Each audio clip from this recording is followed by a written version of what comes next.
Wait. Are we live yet? We're live. We're live. Good evening, everyone, and welcome. This is Twist Gaming, where you get to play board games with us. This is our spotlight stream, where we like to show off games that are just coming out into the industry. Big focus on stuff that is coming live onto Kickstarter. And tonight we're going to be showing off Champions of Hara by Greenbrier Games. But first off, who are we? I'm Matt. I'm Josh. I'm Aaron. And we are joined with the creator-designer of Champions of Hara. We have Walter. Hi, Walter. What's going on, everybody? Great to be here. So we would like to point out before we get started that this stream and all of this week's streams are sponsored by Champions of Hara by Greenbrier Games, as well as The Legend of Korra Pro Bending Arena by IDW. So, Walter, first and foremost, I know you've had just a little bit to do with this game. It's like a little side project for you, right?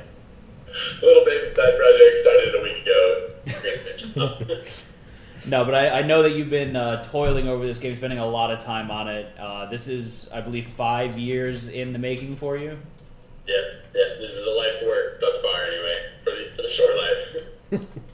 That's fantastic. So, can you give us like a brief overview of the game as a whole before we get into the rules introductions and how to play?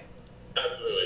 So, take one thing for granted, which is that you guys are losers. You are the rejects, the downtrodden, the outcasts, dejected people from different worlds, down on your luck, and right at your darkest hour, a light came and pulled you away to safety, to this beautiful paradise, to Hara, this wonderful place where you finally have control, you have magic, you've got power, which you never had before in your previous life. So you're all from different worlds, different experiences, and here you now have these amazing abilities, but Hara needs something from you. It's on this cycle of chaos. It's constantly falling apart. The landscapes are literally breaking and moving around, and it needs people to collect and harness this chaotic energy and keep within their own beings. But they're not. The stewards aren't stupid. They know you're not only losers, but you're also fat and lazy. So you need an incentive, a reward.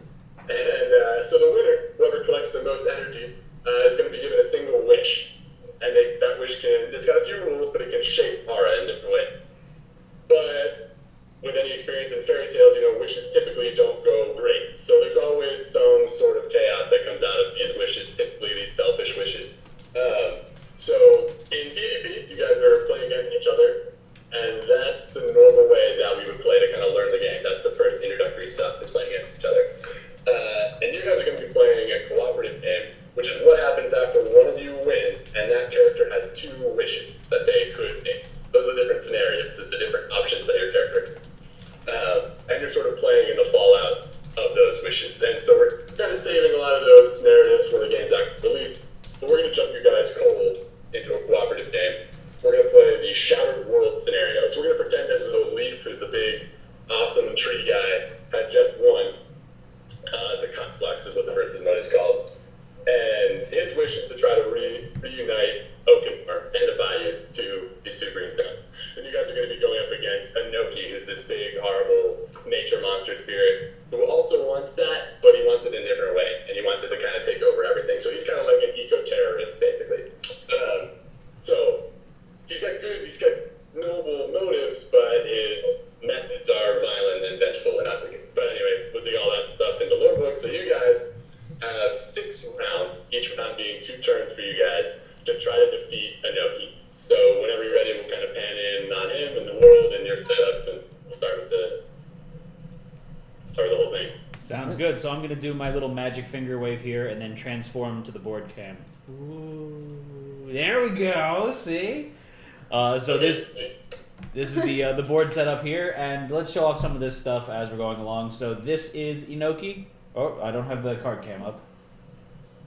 So one thing I will say for everyone who is listening to this is my handmade home print prototype. So you'll see some of the boards are peeling, the cards aren't the best print, that little mini is a 3D print sample, stuff like that. This is not actually what the game looks like. This is just me getting as close as I can so I can play with my friends. So that's Inoki. Big meanie with double axes. He's going to be murdering Matt, Josh, and Aaron at this whole game. So you try to show off his art, but it's a little green? Yeah, his art's... well, I could show it off on the board cam. Yeah. So there you go. I can't put it in the card can because of all the green. It's just going to be mostly see-through, but that's the art associated with it. And he looks like a real fun guy. You get it? So let's take a look at his the front side of his card if we can for a second. Okay, I can get most of it on at once. Okay, so all those are his 3 abilities. He's got a passive, which we'll deal with that today. He's got a weakness that you guys can exploit. But actually, what I wanted to see was on the right side of the card, which are his stats. So he's going to start with 17 health. So you guys have little heart tokens in that bag. Yeah. Yep. So you start with one of those heart tokens on number 17. Okay. Okay. He's got 17 health per player. So now that you've got that one on number 17, you're going to put 3 more of those on his portrait. Okay. So those are his resilience. Those are his extra lives. So you guys have to deal 17 damage per player. Oh. What is that? 61 damage? Now 51 damage? Something like 51? 51. So you guys are going to have a total of 51 damage throughout the whole game. But you've got a bunch of rounds to do it. It's only going to be kind of murdering you the whole time. So your objective is to defeat him. He's going to start on a random space. So whenever something shows up on a random space, you're going to roll the 2 dice that came in the game. So there are 6 different worlds and then 1 home-based dojo. So 7 different tiles that make up the map of Hara. So if you roll those 2 dice, they're going to give you coordinates, essentially. So I got, let me show it off here in this camera. I got a 5 and looks like blue mushroom, which would Lunar Ridge, right. So he's going to show up on space 5 of the blue zone, the Lunar Ridge. So you can put his mini there. So and then his abilities, after you guys take a turn, he's going to get a turn to kind of kick your butt. And his abilities are going to cause him to move around and go after you guys and do all types of horrible stuff. So your goal is to defeat him, and his goal is to destroy these different planes of Hara. So in this particular scenario, cards are going to be coming out onto these different world tiles. If a world tile gets completely filled up with cards, you're going to take that board out of the game, and you deleted that zone. If 2 zones get deleted, you lose. Oh. So you're trying to manage the board, you're trying to manage these different spaces, running around, making sure that nothing gets out of control while kicking his butt. So you kind of have 2 focuses. Okay. The second way you lose is if you guys die, I think it's 4 times in this, 1 plus the number of players. It might be equal to the number of players.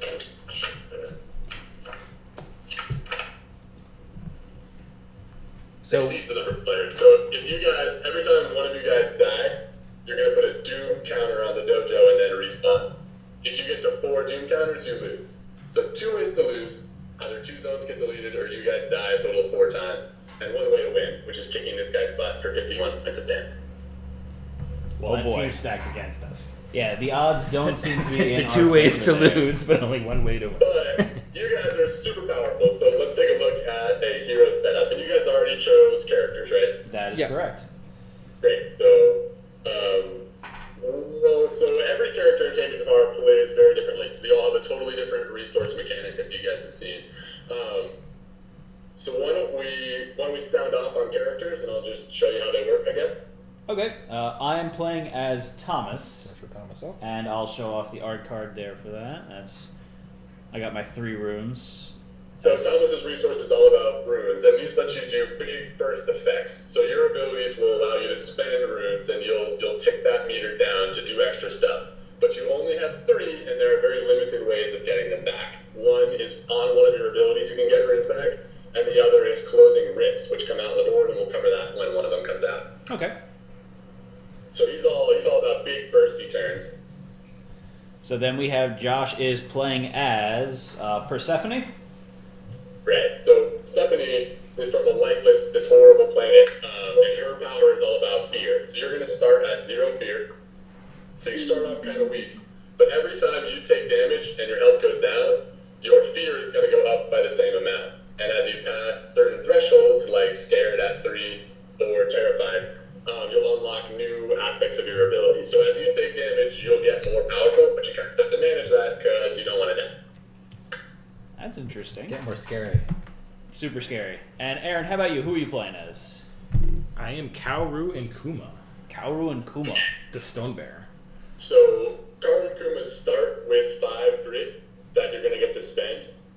with your abilities, kind of a simple mana bar, but you don't have enough grit to use all your powers in a round, like for sure. But you can keep spending grit at the cost of your health and a bunch of other shit. So if you're at 0 grit and you've got a power that's like spend 2 grit to do something awesome, if you don't have any grit, you can spend health instead. Ooh.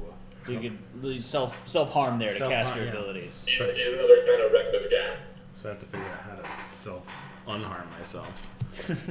Self-nice yourself. Cool, so you guys each have a set of powers associated with your character. You got the deck, and in that deck there are going to be 4 cards that have glowing yellow corners, golden corners. Yep, we got those. Those are your core starting cards. Ah, okay, All gotcha. your other abilities you're going to get to level up into as you go, and those get set underneath your info card, which has your character's lore and the stuff about your resources that I just explained, and stats and stuff. So, on those info cards, it also has your character's starting health and spirit. So, on your little player board, yeah, so, again, my janky handmade prototype, there's some, there's some edits on these cards. But, yeah, so Thomas starts with 7 health and 6 spirit. So, on your little player board, you'll have bars for those, and then you'll put cubes on them to mark those positions. You want to put your player board in the main cam there so everyone can see what that looks like? Again, super handmade prototype. The actual ones will be nice, cut out with thickness, so you can fit the cubes into them, etc. But for these, you guys are playing on flat sheets. So you'll put white cubes on 7 and 6 to mark your health and spirit. If you do run out of health, you're not out of the game, you will respawn, but in this situation, you guys really have to watch your deaths, because that's one of the missions. But you get to keep going. Spirit is how you interact with some of the random stuff in the world. So whenever you get one of those little story event cards, you'll have an opportunity to pay your spirit to increase your odds of success. It's kind of like your dice wiggle power. And then on that card, you also have keyword reminders for what the monsters take. Let's ignore those for right now, and we'll just deal with them when those monsters come out. Sounds good. So on that player board, you also have 3 energy tracks, red, blue, and green. So you have 3 cubes each, red, blue, and green, to put on the starting positions of each of those boards. In the normal versus game, all you care about is leveling up those paths and trying to get max energy. In this, you've got a lot of other things to worry about, and the real point of getting more energy in this mode is to help you unlock new powers. And that's kind of going to be one of the only ways you're able to keep up with a nymph. Okay. So you've got your hand of 4 cards, the rest of your cards are leveled up stack over there. Each of your 4 cards has 2 sides. Can we put a card in the center cam here? Sure thing. So let's put, how about this one here? Perfect. So a card has an in-hand side and an off-the-table side. When the cards are in your hand, you naturally only care about the in-hand side of that ability. So you've got 4 cards to look at, and you can use 3 of them a turn. You've got 3 activations. When you play a card, it's going to go face up in front of you. You use whatever text is on it, and then you're going to turn it sideways to show that you've used it for that turn. You can only use a card once per turn. So you can play 3 cards from your hand on that first turn. At the end of your turn, all the cards you used are going to rotate, so they're on the table side. So on the next turn, you're looking at the on-table side of whatever abilities you played before, and the in-hand side of whatever abilities are still in your hand. You guys with me? Yep. Very cool. Yeah. And then when you use that on table side, it'll rotate to show you can't use it in that turn. And then at the end of your turn, it'll go back to your hand to use on a subsequent. So you have to cycle through the cards in order to get them back. Exactly. You'll be cycling through them, but you don't have to use it on the next turn. So you could wait several turns before you use it again. It just depends on what you need to do at that time. This particular card has an important piece of information on it, which says that it's free. That side of the ability, the on-table side of Thomas's tactical scanner, does not cost one of your 3 actions on a turn, your 3 activations. Oh. You can do that part and 3 other powers. Nice. And when you level up, you'll be gaining more options. You won't be replacing cards, you'll just be getting more things that you can. Gotcha. So you're going to build up your little hand here and make yourself stronger with more options what to do. Exactly. So, cool. So you're starting the game on dawn of day 1. The game goes in a series of days. You have until the end of day 6 to defeat Inoki. Each day has 2 rounds, a dawn round and a dusk round. In the dawn round, the first thing you guys do is spawn one card from each of these world decks on the number space of that day. So on day number 1, you guys take the top card of each of those X decks, circling the dojo, and place it on the number 1 space of that world. Face up or face down? So monsters go face up and events go face down. Okay. That's a 1 space map. Oh, that's a 4. I The thought that was 1s a and the 1. 6s are touching the middle. Okay. So you start with those 1 spaces all equidistant, because at the beginning of the game, everyone's going to kind of have sort of the same options. So there were 2 monsters came out there that should be face up. Wait, what was... Monsters are face up, events are face down. Oh, It says it on okay. the card. I didn't realize that it said that text on the card. Okay, so the monsters are face up. So we got a Big Brother here and a Gruffalo on the other one. So Big Brother showing that off. Really cool. Alright, so let's zoom on this guy. His left-hand side is kind of the most important for you for right now. Those are his stats. The biggest one that you care about is in that heart. That's his health. You've got to deal 4 damage to him in a single turn in order to defeat him. Damage does not carry over between turns. You got to take him down in 1 turn. Gotcha. He's got a range of 1, which means if you end your turn in his range, you're going to take, in this case, a bunch of damage. He's going to punch you right in the head for 3 damage. If you do defeat him, he's going to give you those rewards listed on the right-hand side. In this case, it's 2 green points on your little tracker, 1 blue point, and then item number 13 from the item deck. Okay. This guy, as Joey just pointed out in chat, has the keyword ally. So he's kind of a tough guy. You can fight him and gain a bunch of his stuff, or you can use the ally ability, which is when you're on their space, you can just be like, I want to be boys, we're friends, you're a cool guy. And you can discard him, he won't hurt you, and he'll give you whatever it says on the ally ability. In this case, you get to choose one of those rewards. Either 2 green, 1 blue, or item number 13. Gotcha. And So that's just the ally keyword, that's the only thing that it does. Armored means you can't attack him from range. So on your abilities will be things like, deal 2 damage, range 1. The space that you're currently in, that your mini is in, is range 0. All the adjacent spaces are range 1, anything beyond that is range 2, range 3, etc. So armored means you've got to get up close and personal to punch this guy. But in this case, when you get there, you can make the decision whether or not you want to be allies or enemy. That's your call. okay, gotcha. So that's the first monster we have there. Then the second one, we've got a Gruffalo. So Gruffalo has 3 health in 1 turn. He deals 2 damage if you're within his 1 range. He also has armored, so you have to get up on his grill.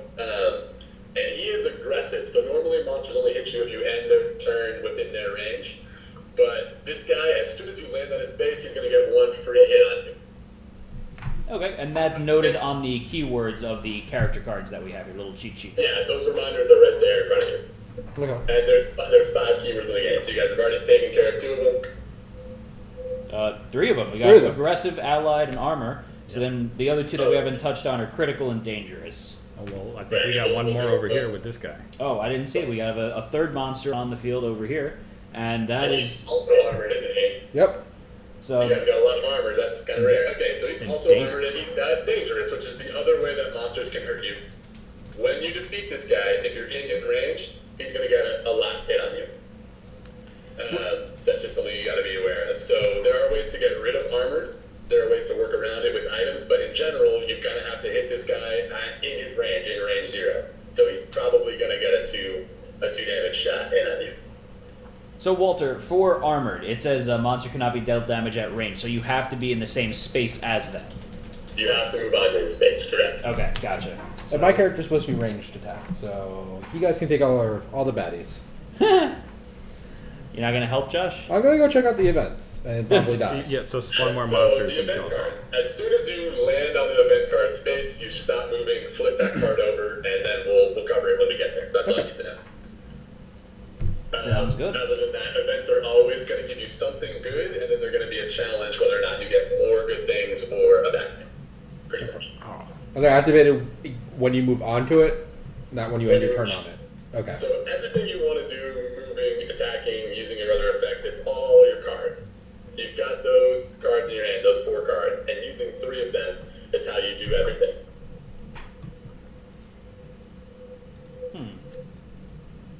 And you're looking at just the in-hand side. Okay, and then finally, where do we start on the board here? We start. So all your minis start in the dojo, home base. At the end of every day, the map is going to change around, so the dojo is going to physically move and things will be different. But if you end your turn back in the dojo, you'll get to heal up. You'll gain some health and some spirit back.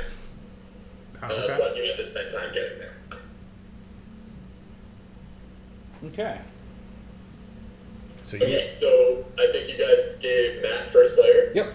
Woo! So there are turnover cards. These are my super janky prototype turnover cards. Oh, he's going to show my jankiness. What a jerk. Turnover will change throughout the game, but they do give you bonuses. So first player gets no bonus because he's Matt. Second player gets a little bit of a bigger bonus. Third player gets an even bigger bonus. In a four-player game, you would have an additional card, but with 3 players, we're just doing it essence. Chat's asking to see the minis. Oh, okay. So if we could throw them in. So in player order here, this is me, this is Thomas. He's the most normal of the set. I guess I'm the human, and I've got kind of a little hand cannon there. You're the only human in the story. I want a cosplay version of him as Thomas the Tank. Nice. it's a crossover one. Yeah. So, Alternate art. so this is Josh, is a little girl with her demon spirit. Those Beautiful. minis are gonna look really cool painted. Yeah, and then here's Aaron. As you can see, this is actually modeled after Aaron. Yes. Which one is it? He's the bear, though, Yeah, right? he's the bear. Yeah. Okay. Yeah. Nice. That's really cool. And the camera's not picking up all the details on them, but they've actually got really nice intricate patterns on here. And like the bear, you can tell he's made out of stone on here, and it's really neat. And these are the 3D print version, not the molded version. Right. So it's going to get even better. more detailed, right, Walter? Yeah, and we're having a professional, I forget his name, but he's got an awesome painting channel. He's painting Persephone and Carter this weekend, and it's going to be sharing that, so I'm very excited. Awesome. Or the mini's going to be the like Z-Pak too, the same PVC. They're going to be the same plastic material, same manufacturer. Okay. We're not sure right now if they're going to be colored like the Z-Pak minis or if they're going to all be gray. We're kind of talking to some painters to see if that influences how that's going to change. We're going to pull backwards at some point, but that's a decision we're going to make later. Okay. Very good. So is there anything else that we need to know before we begin? That's everything you need to know right now. Your objective is to clear those cards off the board, because though it doesn't look too bad right now, it's going to get worse, and kick Inoki's butt. Those are your 2 plans. Okay.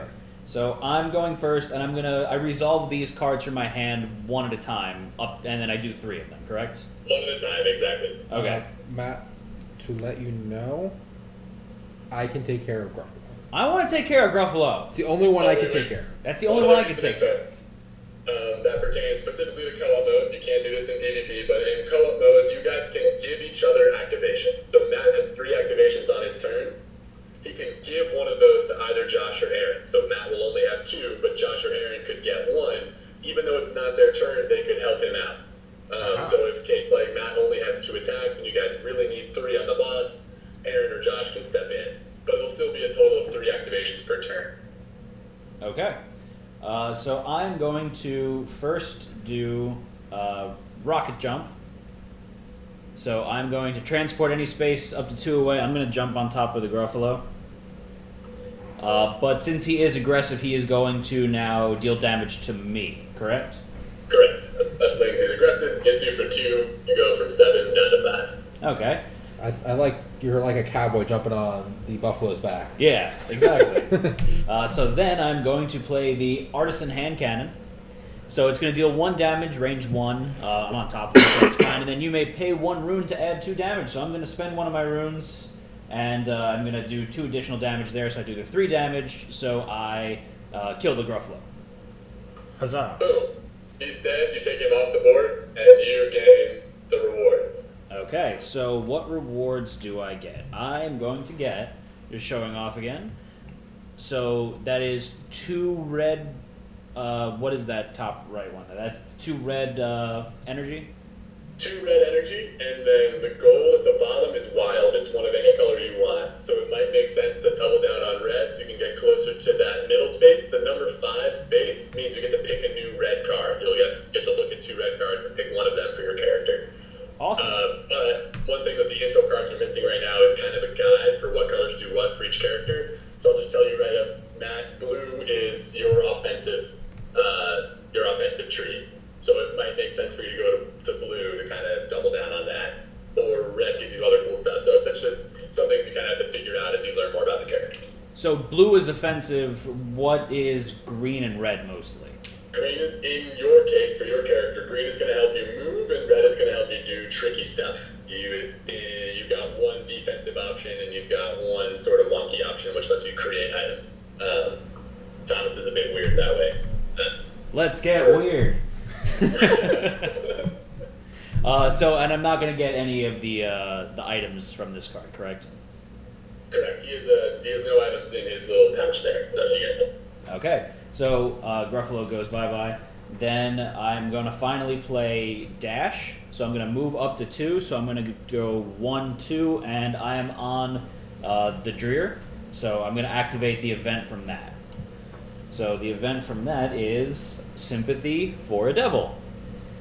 You would. So first thing that happens to you is you gain a gift. You gain 1 red point just for finding it. Nice. So while maneuvering through the shadows, you discover a wounded nether puppy. You approach with caution, knowing the mama beast is guaranteed to be close by.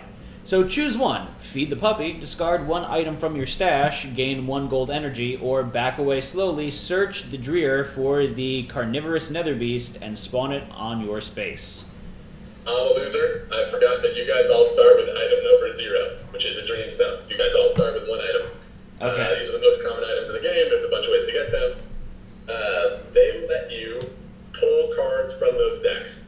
They let you do extra stuff on your turn. In this particular scenario, you don't want more cards to come out. So dreamstones are more of a currency for you for this scenario. In the versus mode, you want to do as much as you can, so they're really helpful there. Inoki has a effect on his card that says expose weakness. You can discard dreamstones to activate that effect. So dreamstones give you a second thing in co-op mode because they're not always useful for their normal effect, but they're basically currency. Gotcha. So I'm going to spend the dreamstone now. I'm going to discard the 1 item from my stash to gain 1 gold energy. And you said the gold is a wild energy, correct? Wild. So I'm going to use that to go red, and then I have effectively leveled up my red for this character. So I can go and search through the deck here for the 2 red cards and then choose which one to add? It's on the end of your turn, so as soon as you start doing that, Josh will start taking his turn. Alright, perfect. So with the monsters and the events that get revealed, do those just go off the board, or do they get shuffled back into the pile, or...? They go into your personal discard pile. They go into your log of stuff you've done. In this scenario, your log doesn't really matter. You guys are working together. In some scenarios, that will help you get other stuff. Gotcha. All right, so Josh, you can start going now. I'm going to choose which one of my items that I want to add, or one of my abilities that I want to add. Aaron, can you kill either of those guys? Probably. Like, I can move up to 2 spaces. So I'm going to move to... I'm going to move over here. Go to this event. Here, Matt. So tagging run. So you're going to gain 2 red energy right off the back. And that's the Goonfolk pride themselves on their colorful magic, often dispensed via metallic can. It's your turn, don't get caught. So what do those symbols mean there, Walter? So you got a challenge rating of 6. This one is instructing you that you're going to pay spirit and then roll a die. The amount of spirit that you pay will get added to your die roll. And if you are at 6 or higher for the combined value, you'll get the success portion of the card. And if you're at less than 6, you'll get the fail portion of the card. So you're kind of gambling with your spirit, kind of deciding how badly do you want to succeed this challenge. In this case, the fail is lose energy, but you don't have any yet. Oh, you just gained 2. I just gained 2. You can lose what you just gained. I'm going to spend a bunch of energy, or a bunch of spirit, and roll a die. Okay. Big bucks, no whammies, Josh. Roll a 4. And I spent 4 energy, so that's an 8. And 8 is greater than 6. It is. 8 is greater than 6, so you succeed. Alright, so success, gain the item Paint Grenade, then move 1. So what's Paint Grenade? It's item number 19. So the numbers on the back of all the item decks, you just kind of shuffle through the back of that and pull out number 19. Paint Grenade. on the number on the back? Yeah, 0. Yeah, Good morning. number on the back. I didn't realize there was numbers on the back also. There's numbers on the cards themselves. All right, Oh, so yeah. No, it's the back number. It's the big item number, not Okay. paint grenade, discard, deal 1 damage, range 2. If this item deals damage to a player, that player loses 2 spirit. Okay. So this is more of a PvP card, but you can use that 1 damage to either hit an Oki or a monster or whatever you want. Using items does not cost an activation. Items are free, so your activations are just for your ability cards. Items are just extra stuff that you get to do. Okay, so I can move 1 space, but I can't. Where are you moving to then, Josh? I'm trying to figure out like what. You know what? I'm gonna go here, and then I'm gonna play Shadow Form. Shadow form. So in hand, move up to 2. Let's go to the other event. Nice. So does that activate immediately? Immediately, and you don't have a choice. If you land on it, it's going to happen. Okay, and so your ability on this shadow form is terrified, so you may prevent the next 2 damage that would be dealt If to you I'm this. at terrified. Right, so is that terrified? I'm But not. use that 0 fear. Gotcha. That's what you need. Okay, so you take that, and then now a game of stump. So you're going to gain 1 green energy. And then when the Swampy Bunch aren't performing shows or assassinations, they're kicking back with a few jugs of swamp juice and enjoying a casually violent game of stump. It's your turn. So this is going to be another challenge here. So you need to beat 6. Is it meet or beat 6, or is it just beat? Meet or beat. Okay. So you have to spend spirit and roll a die, and if you fail, you hurt yourself trying, take 1 damage. And then you gained 1 green point just for finding it. And then if you succeed, you get 2 gold energy, so that's 2 wild card energies. All right, I'm not spending anything. I'm rolling, hoping for a natural 6 because every time I take damage, I get fear, which makes me more powerful. Right. What's the worst case that happens? And not so bad. I rolled a 2. So you take a damage, but you Take gain a damage, fear. But I gain a fear. But then I have my player token. And So I can activate that at any time? Yeah, so you'll just flip it over to show that you've used it. The back is an old, dated thing, so don't even worry about that. But you flip it over to show that you used it. And so each turn order card has a special effect. The number 2 turn order card is gain 1 spirit and 1 health back, which is particularly great for Persephone, who's trying to take damage. When you gain health, you don't lose fear, so the fear stays even though you got your health back. All right. all right. So I got that. And then you gain the Juggo Swamp Juice item. No, if you have Oh, the if item. you have, I'm sorry, if you have, I read that wrong. So that goes away. So congratulations. And you spent 2 of your cards now. You still have 1 more activation this One turn. more activation. There's nothing for me to do, so I will give my activation to Aaron. You have 4 activations. So that means I get to use all my cards? Is that what that is? Yep. Yeah. So actually how it happens is you'll get to use 1 card right now, and then 3 cards during your turn. So that's kind of good for you because you can use the hand side this turn and the table side next turn, as opposed to if you got all 4 in 1 turn, you can only use the hand sides. All right. So hopefully you do something really awesome here, Aaron, right? And note that you don't have to use all your activations and might not always, especially early in a co-op game.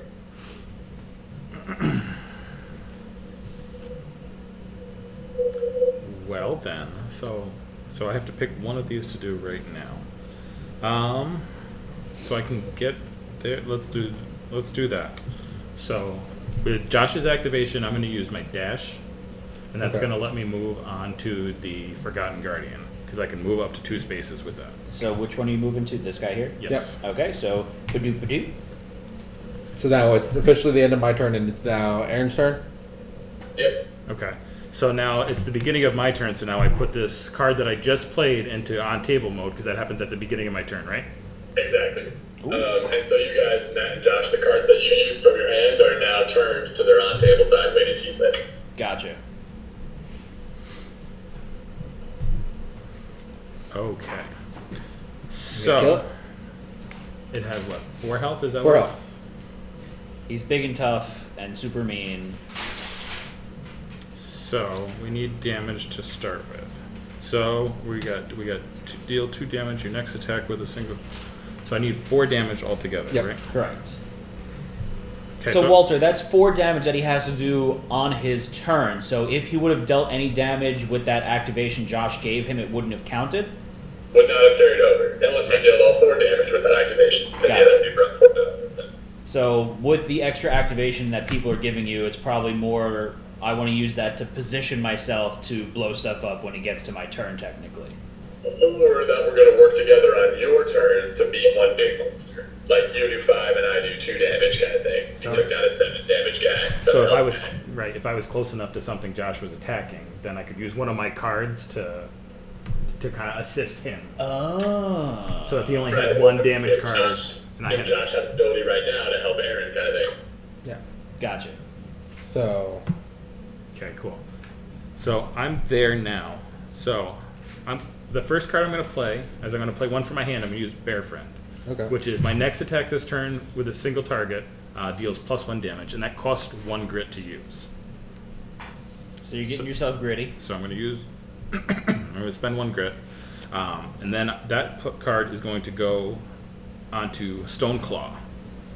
So normally this deals 2 damage, and also costs 1 grit. Oy. Okay. But now it's going to deal 3 damage because I empowered it with my Bear Friend So ability. you powered up your bear friend. Yep. So that's 3 damage. You have to do 4. Yep. So then I'm going to use my on-table card, which gives me 3. I can perform the following effects in whichever order I choose. So it is move up to 1, deal 1 damage, and deal 1 damage. So I'm going to start by dealing 1 damage. All right. So with that, you have killed the Forgotten Guardian. So let's get you the power-ups from here. So you're going to gain 3 blue energy. And then you're also going to gain item number 14. So what's item number 14? Show him what he won, Josh. The Leyline Compass.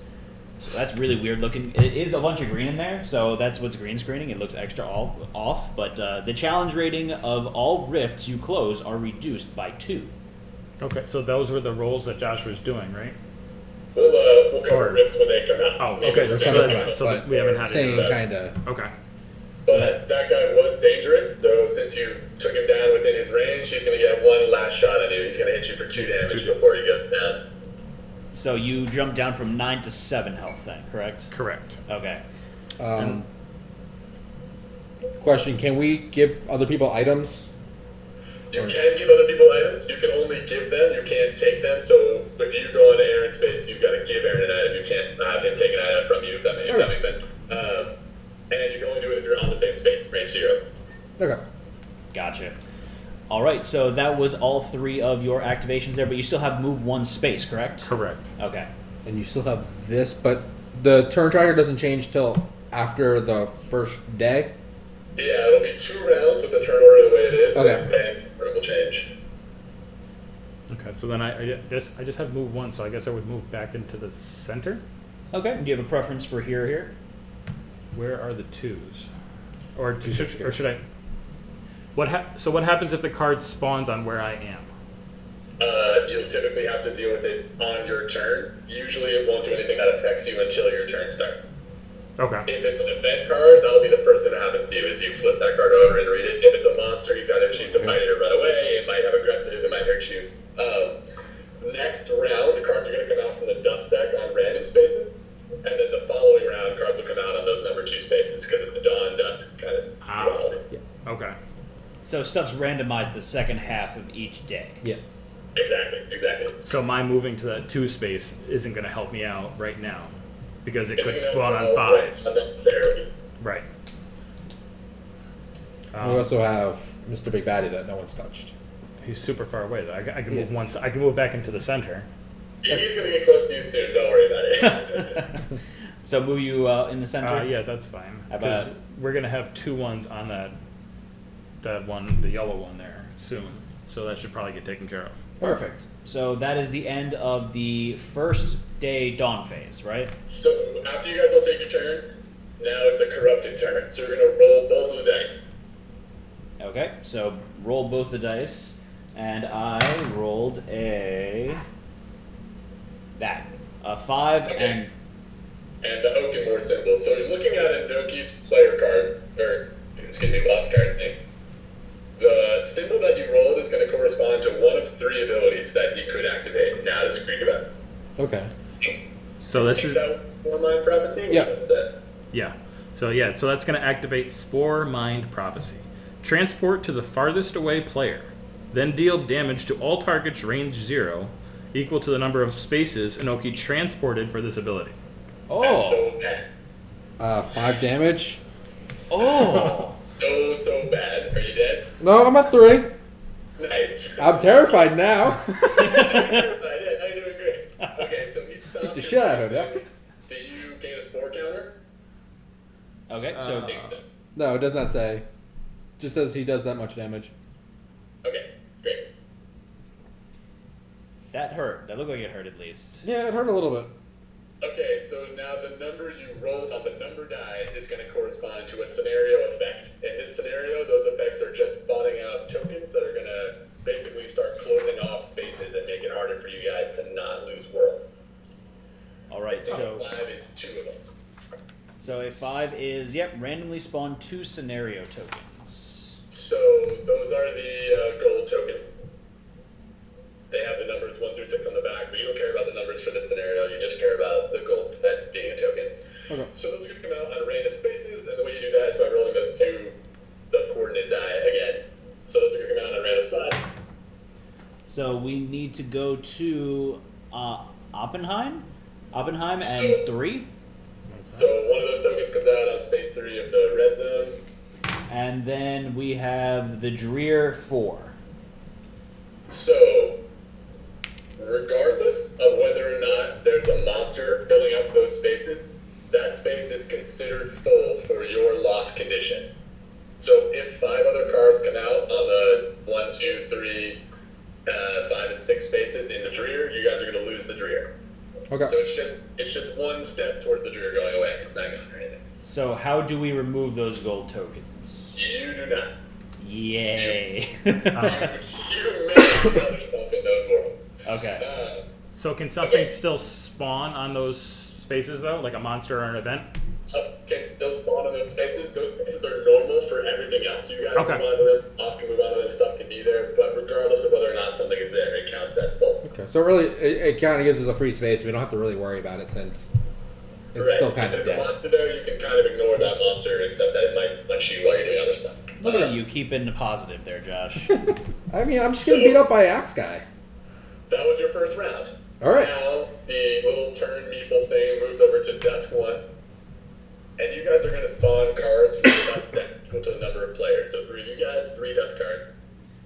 Okay, so we spawn those by just drawing the card, and where do they And go? doing the coordinate roll again. Okay, so the coordinate roll.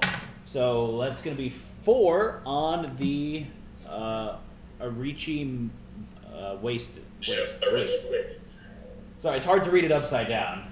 I get it. So that's the Herald Stag. He's awesome. That's awesome. He is a little dork. You can totally kick his butt. He also has an ally thing, which is great, because it gives all of you guys, it gives the whole team health back if someone allies with him. Oh, nice. So how do you ally? You beat him and you say you ally, or you just You go on him don't and say. have to beat him, you just have to be on his space, you have to be on the same space as him, and then you just say, I want to be friends, I want to be an ally, and he'll go away and give you the bonus instead of kicking his butt. Okay, So ally is good. perfect. There aren't a So lot, but you guys have a couple. he's gonna go over here. So then we're gonna do 2 more dust cards. So next up we have the Ancient Hydra. That seems much worse. Aggressive, armored, Okay, and there's one dangerous. thing that the Ancient Hydra has that skull symbol at the bottom there. There's one skull guy, one big meanie in every one of these decks. They mean different things in some of the scenarios, but as a general rule, they can never come out on day 1. He's like the worst dude you could have, so he just gets shuffled right back into the dust deck. Oh, thank God. Skull the other card first, and then shuffle him down. So next up we have the Dusk Kieran. Cool. All right, so this one seems pretty rough too. That's 2 damage, 5 health, 2 range. And then special loot. You may transport to the same space as any player who is not on the dojo. So that's when you beat him, you get to basically teleport to another player on the map. Exactly. So in PvP, you might use that to go get a cheap backstab in on one of your enemies, but in this mode, it's just going to help you guys reposition. But he's also worth a ton of points. So. Okay, and then we have a minor blue rift. So we've got a rift now. Sweet. So it spawns out just like a regular card. Okay, so that's going to the Bayou, and that's going to space number 6. So that's right next to you, Josh. So, when you land on a rift, you can choose to close it. You don't have to close it. You can choose to close it. It doesn't cost an activation. It's a free thing. When you close it, you'll automatically gain that top reward. You get a free gift just for trying. And then you have that challenge rating, the same thing you guys experienced in events, except for with rifts, you get to roll the die first and see what your value is before you choose how much spirit you want to pay. Oh, that's nice. You don't have to gamble with rifts. Rifts are just candy. They're just good for you. Most of the time, some scenarios make them weird, but they're just candy. And then that has a success condition of gain 2 blue energies if you succeed. So even better. And when you close a rift, you get a rune. Yeah, I'd like to personally close that because when I close rifts, I get You have to go runes first, and you're right next to it. Oh, perfect. So I don't have to ask permission. So we drew all the dusk cards and set those up. So now it's the dusk phase where we all go again. Yes, and I was typing an answer to chat, but I'll just say it out loud. Any chance for the expansion to work single player also? The answer is yes. Every character has a dedicated solo story that you play as. So there's 6 characters in the core game, each with their own solo thing, and then there's 4 characters in the expansion who also have their own solo deal. Wow. Did you ever get your red card Excuse me? for leveling up? Yes, I did. It's in my hand. Okay. So when you add a card, it goes straight to your hand, right, Walter? It goes straight to your hand. Yep. Okay, perfect. So first, I am going to play. Okay, so I'm going to play Rocket Jump off the table. So that's ability is you may move 1. So I'm going to move to the minor blue rift. So I complete the rest of this Rocket Jump action before I deal with the rift. Correct. Okay, so If you wanted to, but you don't have to. So I'm going to spend a rune. So I'm down to 1 rune. And what that's going to do is deal 1 damage to everything else in range. Oh, that's range 0. So I'm not going to spend that 1 rune. That one's not going to help you yet. Okay. So I moved 1. That goes back into my hand, but exhausted. And then I'm going to do the rift. So I'm going to gain my 1 blue energy. Then I'm going to roll the d6 and hopefully roll really well. I rolled a 1. You can spend 5 spirit. That was really good, Matt. Question from Jen. Is giving someone an activation free or does it cost activation? You're giving them 1 yours, so if you do that, you'll only have 2, but they'll gain 1. So it does cost an activation from you. It'll still be 3 total in the turn, even though 2 different players took that. Walter, I think that should be free. You just give free activations to everyone. Yeah, you just All get the to go nuts. Everyone gets one. I kid you not, it was that way for about half a day before I realized that was done. Walter, I'm going to change up something quickly. Instead of Rocket Jump, I'm going to play Dash. It still lets me move 1 space, but I'm going to deal 1 damage range 1, so I'm going to deal that to Inoki. Cool. Takes these backsies are okay with me. Okay. Inoki goes down to 16.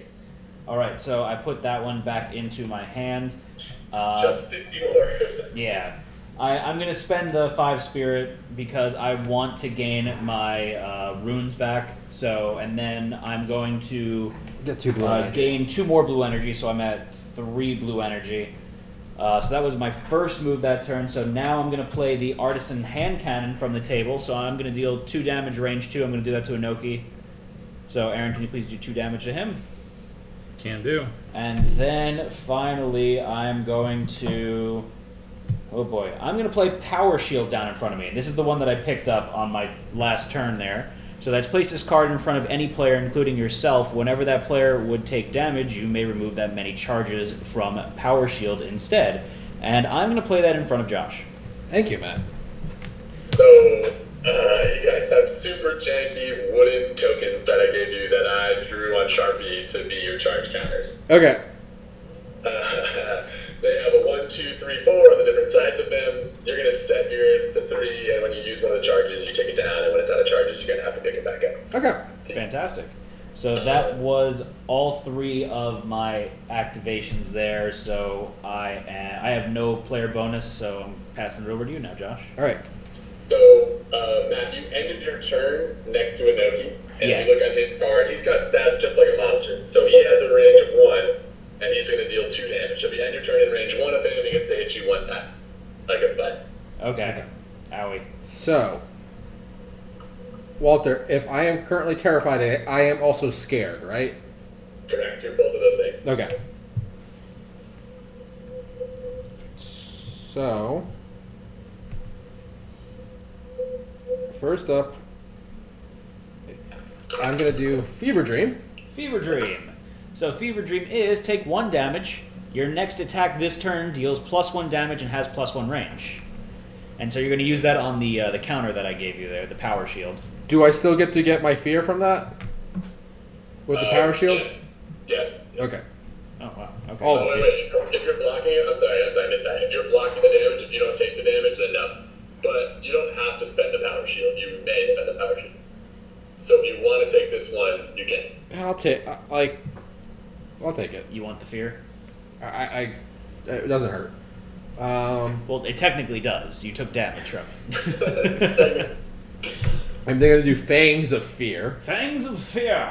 So Fangs of Fear is deal 2 damage, range 0, and you're terrified. So you may pay 1 fear to gain +2 range, but you're also scared, so you may pay 1 fear to deal +1 damage. So I'm gonna pay 1 fear to gain +1 damage. So And I'm gonna do 4 damage. Yeah, you've also got your additional damage from the previous one, so you've got 4 damage that you're doing to him this turn. Smack. That was a good one. And then finally,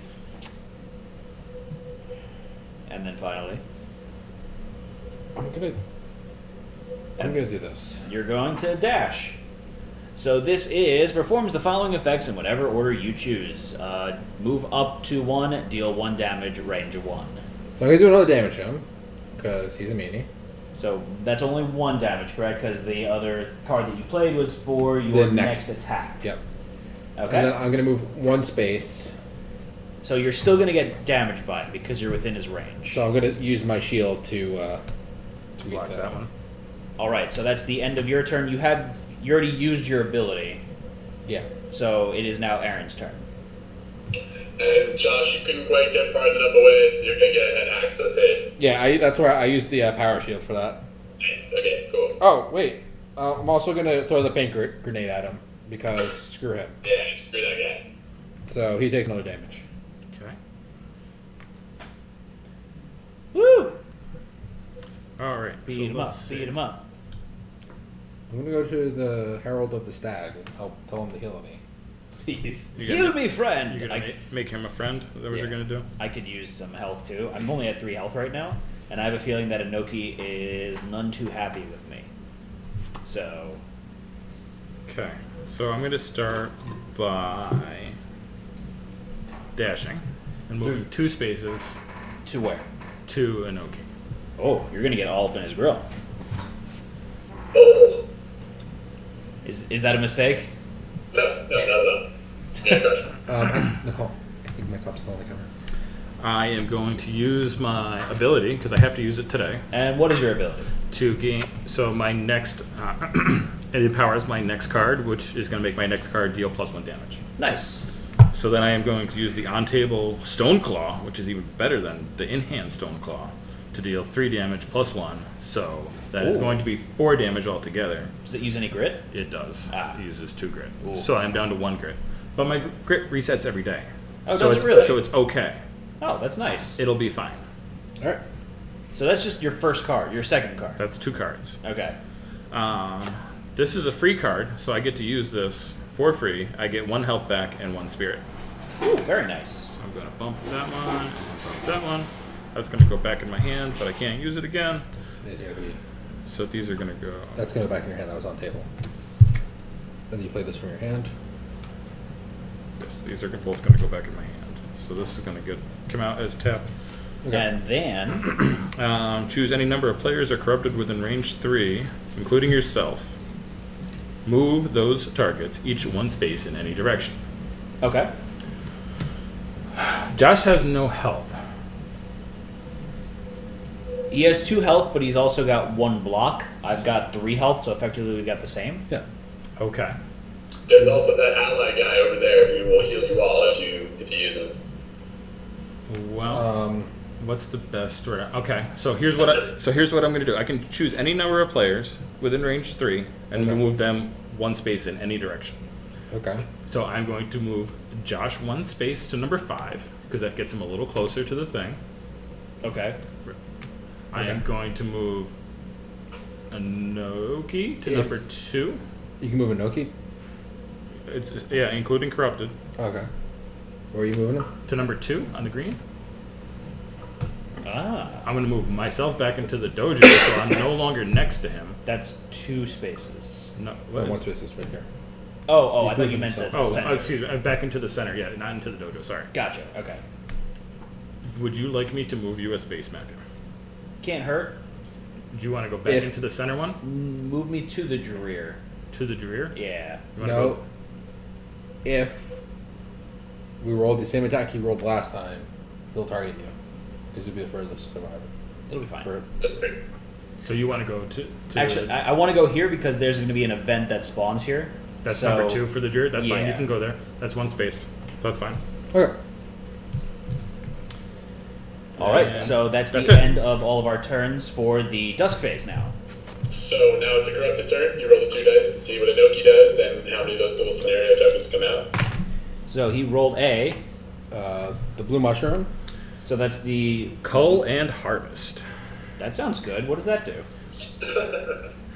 Roll the world dice and transport Inoki to that space. Both dice or just one? Both of them. So you'll re-roll the number die after, but Okay. So. Oakenmore 6. So Inoki's going to go to Oakenmore 6. Okay. Reveal cards from that world deck until you find a monster.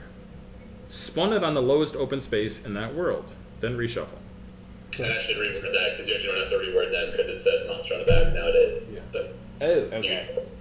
So does the event still go on the board? the events will go on the bottom. So you're putting cards on the bottom until you get a monster, and then that monster will come out on those spaces. Gotcha. So you spawned a Wood Oni. So that's 2 damage, 4 health, 1 range, and he is armored. Everyone's armored. Yeah, a lot of armored guys this game. Yeah, that's unusual. So he'll come out there on number 2. That monster gains a spore counter. Okay. And what does the spore counter do there, Walter? Monsters So with if a you look at Noki's passive, it'll give you a reminder, but spore counters on monsters give them +1 damage. Spore counters on players sort of do the reverse. You've got to pay spirit or deal less damage.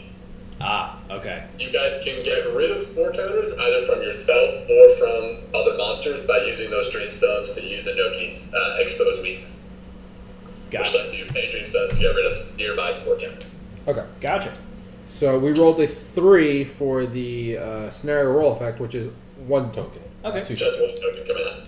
So that's going on the Bayou 3. So please place a gold token over there. So 3 is after 2. Okay. Technically. Okay, and now it's almost the next dawn phase, but first you guys are going to pull a world shift card. These cards come out at the end of every day, and they're going to have a global effect. They're going to change stuff up. So, Tears of Oakenmore. So, torn asunder from the great forest, Oakenmore bears the curse of a century-old sorrow, which causes its cuddly flora and fauna to undergo horrific transformations. All players gain the energy from this card, so we all gain 1 green energy. That's a green. Yeah. And the player with the least total energy gains an additional gold energy.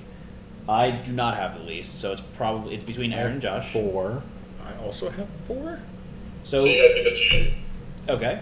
And then whoever gets that's going to get a wild card energy, so gold energy. So who would like it more? Aaron, you're closer to your blue, so why don't you take it? Okay. Okie doke. So then switch the incantation and Oakenmore. Switch the location. Oh, the location. I'm sorry, I can't read. Switch the location of Oakenmore and the dojo, keeping orientations the same. Then all players must pick up or put down a power without activating it. Well, that's interesting. So you guys literally pick up the dojo tile and switch it with the Oakenmore tile. That is freaky. Okay. Oops. Roll shift. All right, so I'm going to put down the red card from my hand tactical scanner. So we all have to pick up or put down a card without activating the ability. Okay. That's really cool, though, world shift. Kind of changes up your cycle of stuff. So you just flew to the other side of the board there, Aaron. Yeah, that was weird. Like, whoa, what happened? All right, so Aaron, did you pick up or put down a card? I picked up a card, yes. Okay. So, Josh, while you're figuring yours out, now we're going to go into the dawn phase of day 2. So I'm super neurotic. Would you just push the Dreer right in there and straighten the dusk carrier real quick? And that's what you wanted right there? Yeah, it's perfect. The dusk carrier is kind of all fucked up on his face. Sorry for being all weird out. It's like a unicorn with like a knife for a face. Yeah. Okay.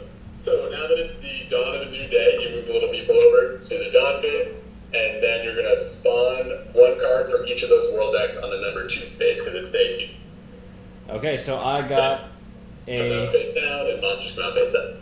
So the skulls do now come into play. Skulls are fair game now. So we got a Tide Spirit here. So this is a 2 damage, 6 health, 1 range monster, dangerous. So lose 2 spirit when you take damage from this monster. That's a big owie. Which deck did you just do? This one here. That one. So this is the last one. So you're not showing them all.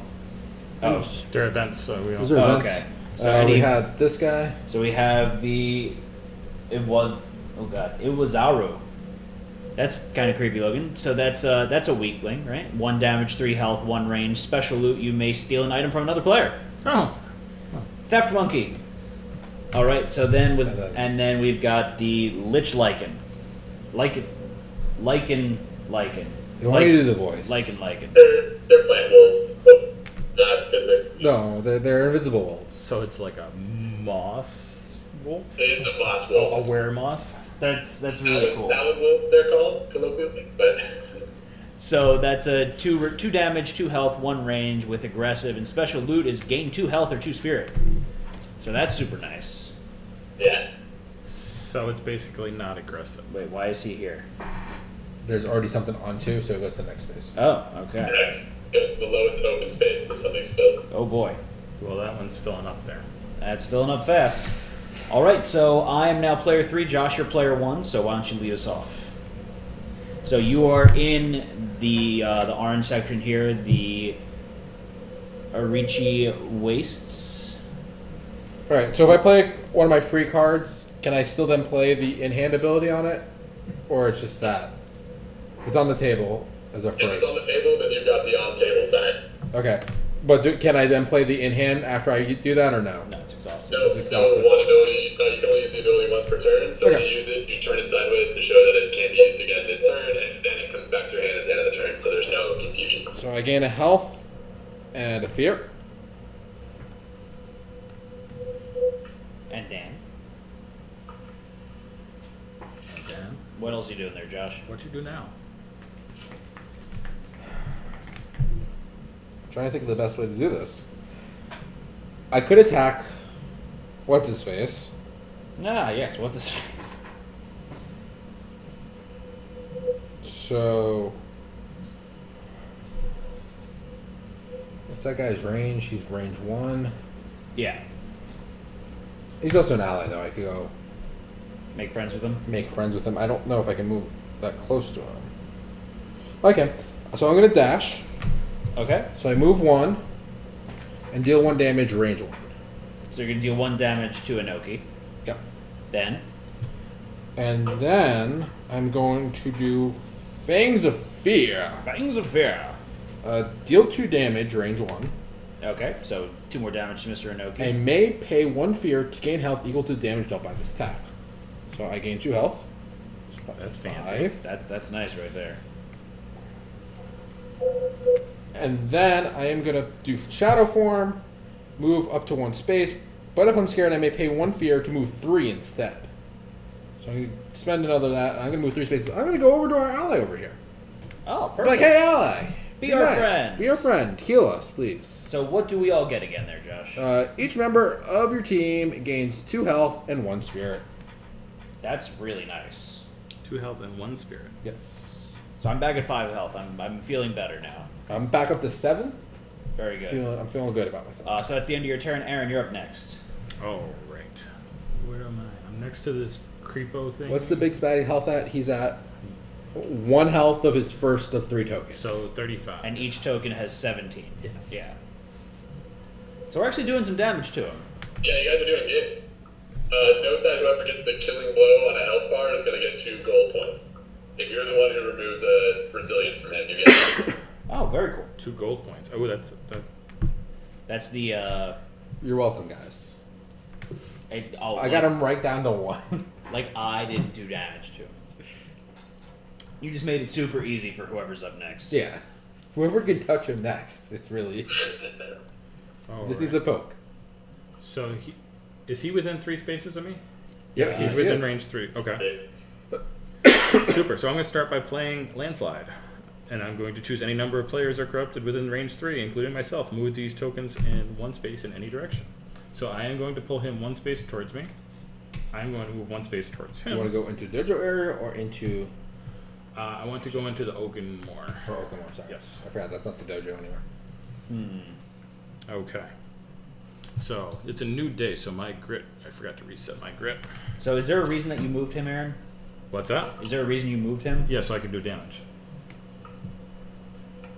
Couldn't you move 2 spaces closer to him? No, or- it's move oh, each okay. one. Gotcha. Never Each mind. one. Yes, correct. Okay.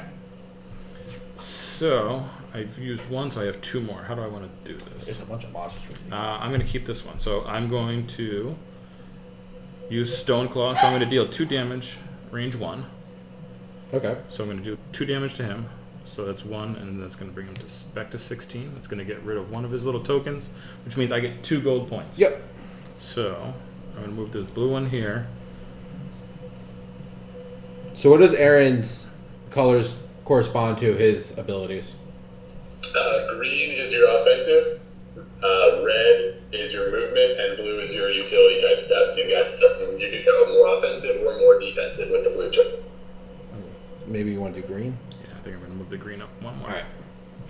So that's the second card, and then I am going to use... What's the one that's there? Is that an ally one, or is that a... This one here, Green. he's That's aggressive. He's aggressive. He currently has 1 range, so he will attack you. Actually, you'll get attacked twice. Oh from well, both of them. that's awful. So I'm going to pick up this dash card. I'm going to deal 1 more damage to him, Okay. and then I'm going to move back to where I was. Back to here. Correct. Okay. No, this guy also has range. Listen, that's better than. Both It's only 1 damage, so Yeah, it's better than a lot. It's better than both of them attacking me. All right. So I'm So, going to pick that one up.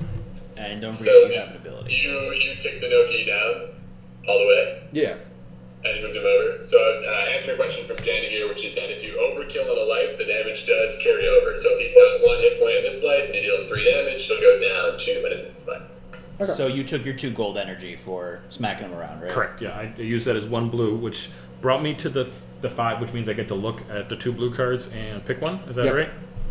And you took your 1 damage from... You take 1 damage from the theft monkey. Okay. Now I took 1 damage from the theft monkey. What's your health? 9? 9. So you should be at 8. You can't go over your max health, right? Your starting health? Everyone's max health and spirit is 10 on their player pool. Oh, so you can't go up higher. You could go above your max Okay. from the beginning. That's it.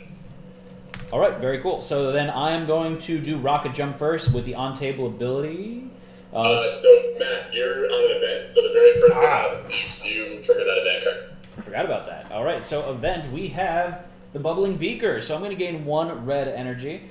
And then you come to a small establishment built into the dark mountainside. However, it is unclear whether you have discovered an inn or a laboratory. So choose one. Have a drink. Gain the item flask from the flask of Iku. Baku. Aku. And then Baku. We've got ask for a bed. So gain 3 in any combination of health or spirit. Flask, you want to heal up a little bit. I'm gonna take a nap. Taking a nap. All right. Aaron, you would have actually got attacked by 3 things. This thing has range 2 too. Oh, Yeah. well, so yeah, that's super good that I moved back there then. All right, so I'm going to do rocket jump from the table. So I'm going to spend a rune, and then I'm going to jump 3 spaces, or up to 3 spaces, and I'll jump onto the... Ooh, which one do I want to do? Going into territories over there, geez. So I'm going to jump onto If the... that space is still blocked, and it's still bad. What do you mean it's still blocked? It has the. No, Oh no, that's the. that's 4 counter. That's just Okay. making that guy 1 point of attack me. Yeah. Right.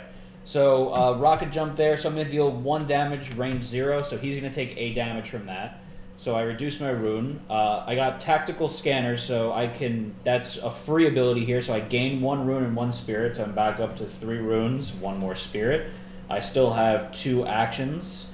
So then I am going to play. How about the artisan hand cannon? So I'm going to do 2 damage because I'll spend the rune there. So So that would be 3 damage. that's 3 damage, and then I'm going to use my morning meditation ability here to give my attack, my once per day ability of +1 damage, so that'll kill the wood oni. You only has 4 health. You didn't. You do 4 I damage? did 3. Okay. Just said. That's what. Nice moves. Okay, so I killed the wood oni. I'm going to get 3 green energy, Ooh. and then I'm going to get item number 10. So Josh, what's item number 10? Show him what he's won. So item number 10 is the Iron Oak Armaments. That is a tongue twister. So that's equipment. Whenever you would take damage from a monster or corrupted, you may spend 1 charge to reduce that damage by 2. Ooh. Oh man, so if I play that in conjunction with my shield, I get all armor. Big old tank. So yeah, so that comes in. He's got little charges. Very good. And so then I've got 1 ability left, so I'm going to play my dash, move up to 2, so I'm going to go on to the big brother, and then I'm going to say, why can't we be friends? Cool. So I get myself a little ally here, Matt, just note you are still in range of that monster. and he's 2 damage, that's Yeah, fine. I'm just letting you know. So big brother here, the allied ability is gain your choice of 1 of big brother's rewards. So I am going to take the... What would you recommend here, Walter? Either the green or blue will give me the next level up, and then there's item 13. I would recommend taking that blue for Thomas, because your blue powers are awesome. Alright, so I'll take the 1 blue, so I'm going to upgrade my blue items, and that is going to be the end of my turn. So it's going into the dusk phase Corrupted now. turn. Oh, the corrupted turn, that's right. Go to turn. Blue mushroom 3. Same thing I rolled last time. Cull and harvest. Roll the roll dice and transport Inoki to that space.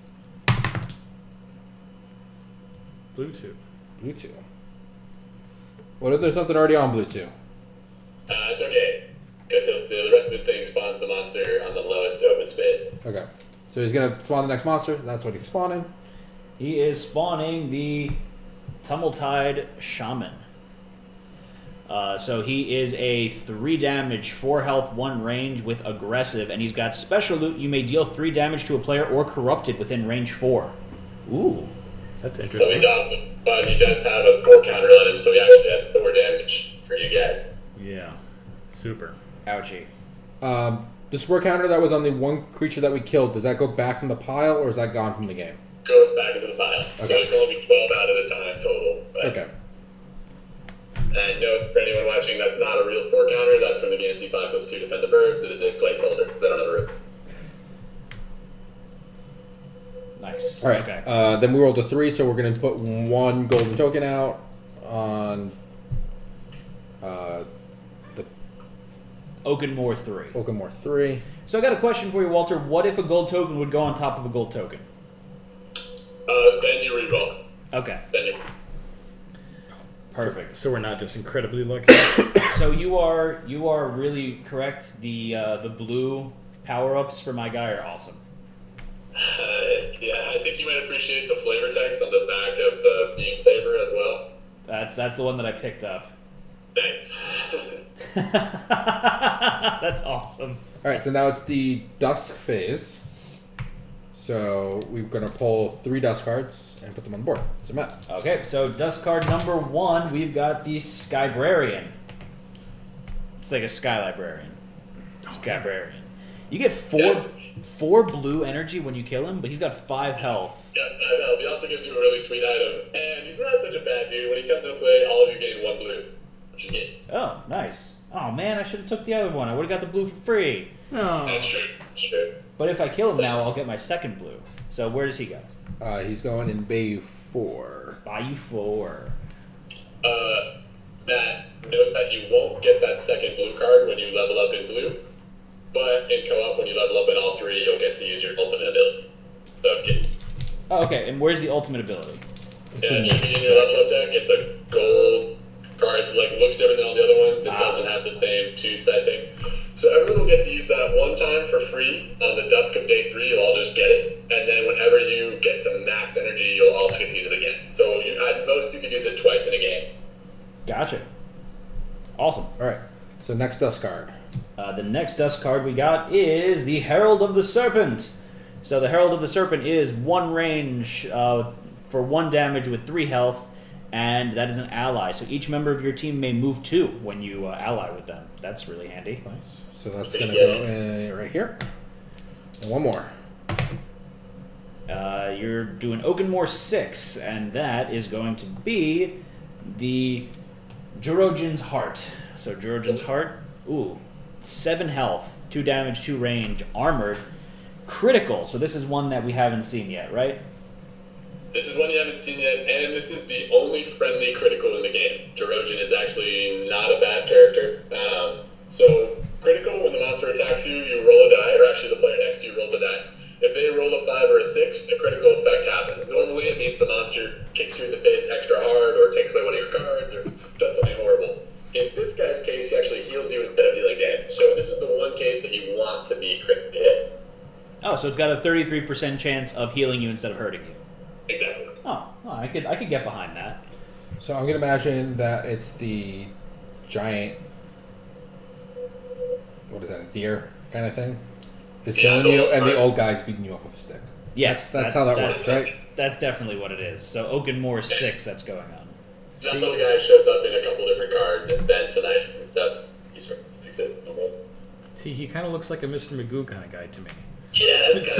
So I think it's like the alpaca that's trying to eat you, and this old guy, he doesn't know what's going on. He's like, oh, here's fairy dust for you. Right. But no, that's not what we're doing. Cool, and now it's your guys' turn for Dusk. Dusk 2. All right, so Josh, you're up first again. So go for it.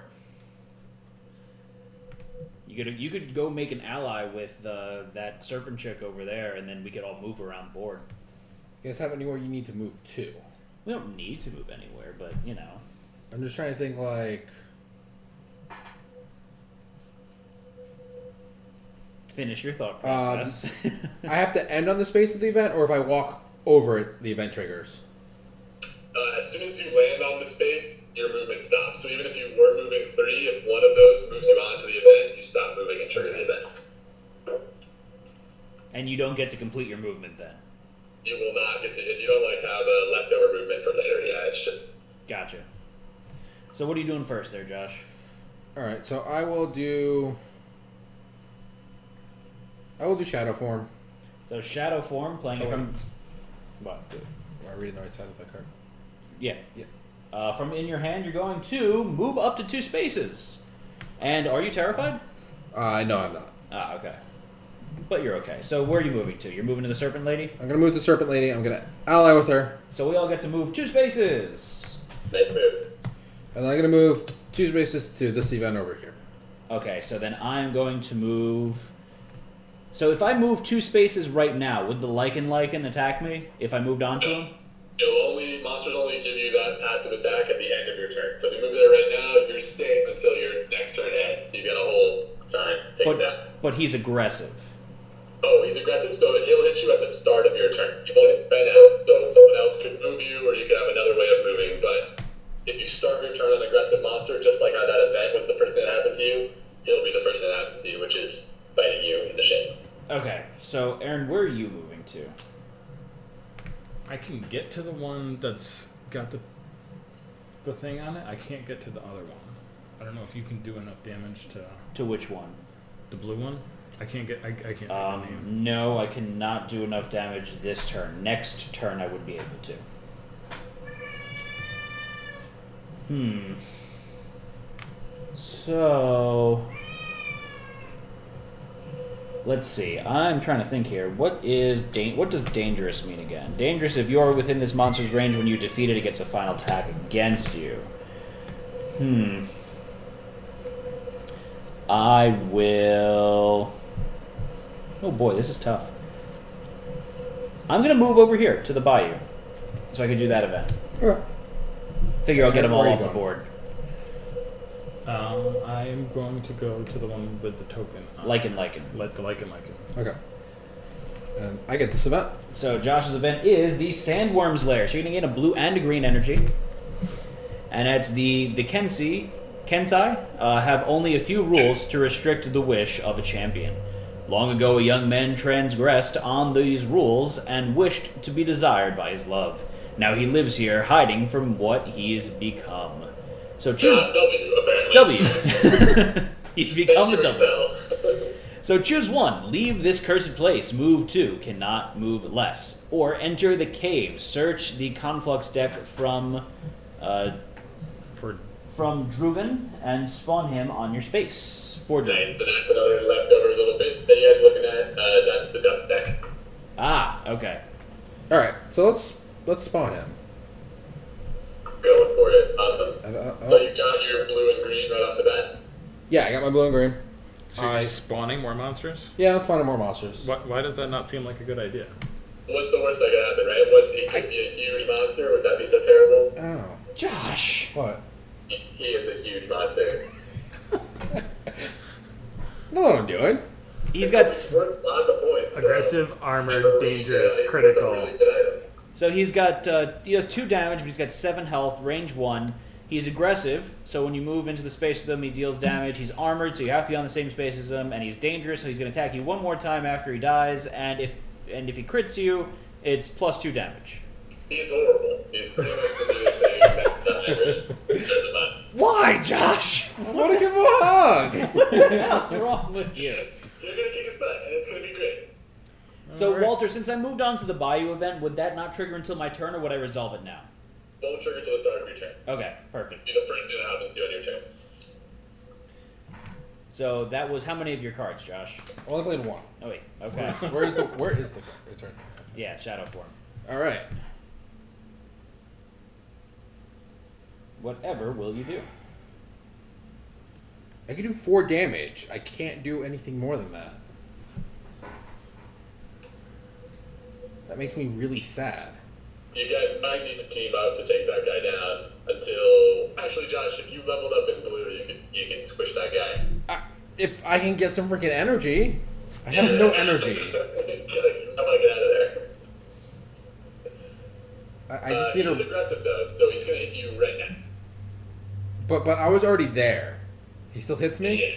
When he spawns on your space, you enter the space with him. I believe it says when you enter his space or he enters yours. Yeah. Not a critical. It's not a critical hit, so I take 2 damage. Just do it. I am now terrified again. Nice. Am I terrified, or is everything terrified of me? Exactly. So what are you doing there, Josh? Besides crying because I you're could do terrified. 4 damage, and it's not. I thought it would be something I could kill with, and apparently it's not. I'm so sorry. That's your own damn fault. I will dash away from him. Where should I dash to? I don't know. Hell if I know. You summoned the cursed, dragon the cursed. So you know. I mean, You made your bed. Now sleep in it. now I could go run over to him and hope that he Heals you. heals me. Not a bad call. What's the worst that happens? You get more fear, right? I do have some armor. I'm not horrible on health, or I just run away from everything. Where'd you get that sweet armor from there, Josh? You did. So does Power Shield only stay in effect while that card's in front of him, or can I pick it up and play it again? You can pick it up on your turn. Oh, so what's that? So you can take it away from Josh if you want, but that's on your turn. Oh, so the shield goes away if I take it away. Yeah, so you take it away, the power doesn't. Oh, okay. So when it runs out of charges, it doesn't disappear. You've got to take it back in.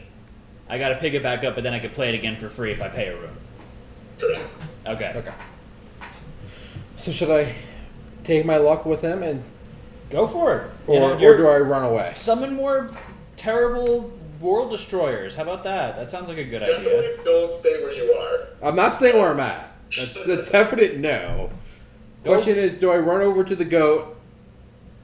What's the range on the one you just summoned? 2. No, 1. 1. Okay. What? So The if you- goat can hit you where you are at now. I know. But if I move to the goat, Then just the goat's gonna hit Just you. move to the goat, bro. I'm gonna go chill at the goat. I'm gonna chill on the back of the goat with the guy. And that's In the your raincoat. second or third activation. That's my second. So what's your third activation going to be? Or you could give it to Aaron or myself, or... Yeah, I think you give it to Aaron to squish stuff. Aaron, can you use an extra activation? Probably. Or if I gave it to Matt, could he then technically give me back an activation? On his turn, you mean? Yes. Yeah, he could give you. You could give him one of yours right now, and he could give you one of his on his turn if you guys wanted. Okay. But even if you give Matt an activation, that event won't trigger because it's still not Matt's turn. It's still your turn, even though Matt has an activation. Oh, but Matt would activate now.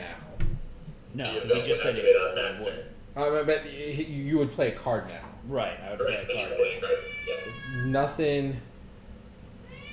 I could use that, actually. No, well, not really. Is there anything for you to do right now? No. No. Aaron, can you kill that guy in one hit? He only has 2 health. Yes. So take my activation. Beat him up. Okay, so then I'm gonna pick up Stoneclaw. Okay. And that deals 3 damage at range 0. Oh, okay. So you killed the crap out of him. So you killed the Lycan, so what do you get? So you're going to get 1 green energy for 1. And then you get special loot, so you're going to gain 2 health or 2 spirit. Well, I can't go past 10, so I guess I'm gonna gain 2 spirit. Alright, so you gain 2 spirit. Are you at 10 health, really? I'm at 9. Jeez. So, but it's either or. It's not gain up to. So Aaron, can you roll the critical die and see if he hits me or heals me? He heals you. He heals me. Nice. Only you, Josh. Only you. Alright, so now it's actually Aaron's turn. So now you get to play your 3 activations. Who else are you going to beat up? Can you beat up this guy too? The Dusk Kieran? Aaron's just beating up everyone. No, I can't, because I don't have another attack. The ability that you just played, like if you just played your Stoneclaw, that's now sitting in front of you. So you could still use that one on this turn if you want. Oh, because it just became my turn, so it goes. Yeah. So it's actually okay. Yeah. Right now it's ready to roll. How much health does he have? He's got 5 health. Yeah, he's got a 5 lot. health. It's kind of tanky. But you get a bunch of energy. You get 1 of You each. have a bunch of energy, and you can use it to run away and like show up on Matt's face and steal his event if you wanted, or take your luck with the healing alpaca. I don't think that I can do. The healing alpaca. I can't do enough. Stack. I just looking put better. How much damage can you do? All the damage. 3. Okay. And then I could do damage when he attacks me. Is he aggressive or anything like that? He is not. No. No.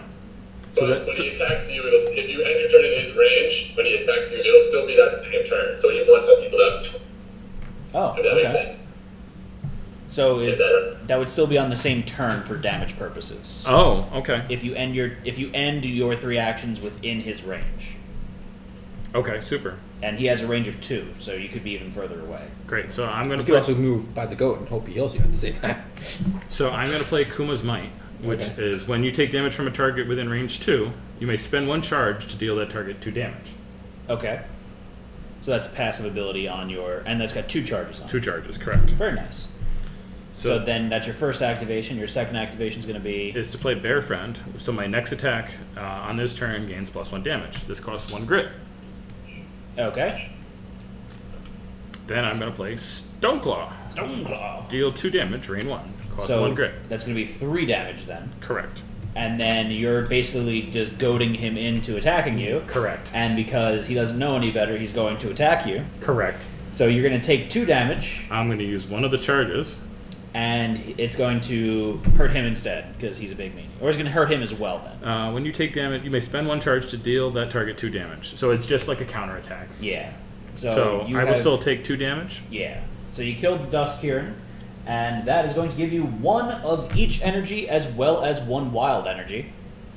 Okay. And then you have a special loot you may transport to the same space as any player who is not in the dojo. So you can transport to the same space as either myself or Josh. So do you want the event or do you want the possible alpaca health? You get both. Yes, you would get get a Matt. You get because both. he's in range of 2. And that's you may. You could also stay where you are. So I could go over there and trigger the event. Correct. And events always, they seem like they're usually pretty good. Yeah. So let's do that. Don't steal my event. You What's being no? mean. Hang on a second. What's the range of that thing over there? These are 1. all range 1. Okay. No, I'm gonna stay where I am. That's fine. Okay. So you get 1 of each energy and 1 wild card energy. Okay.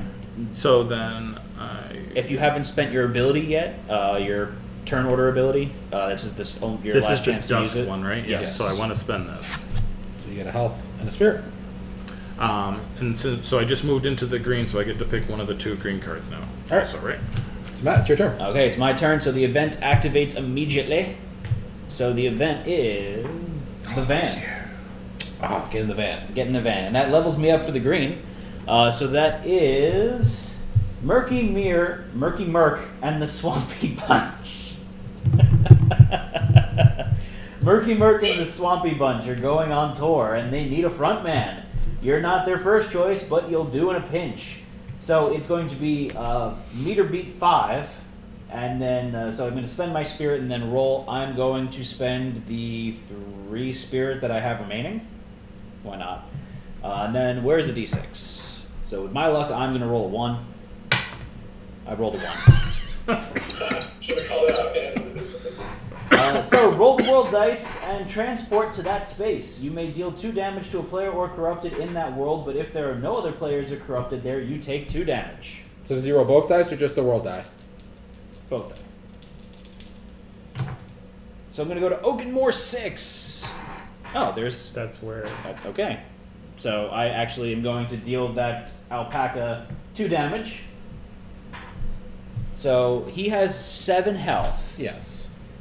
Okay, let's see if I can do this.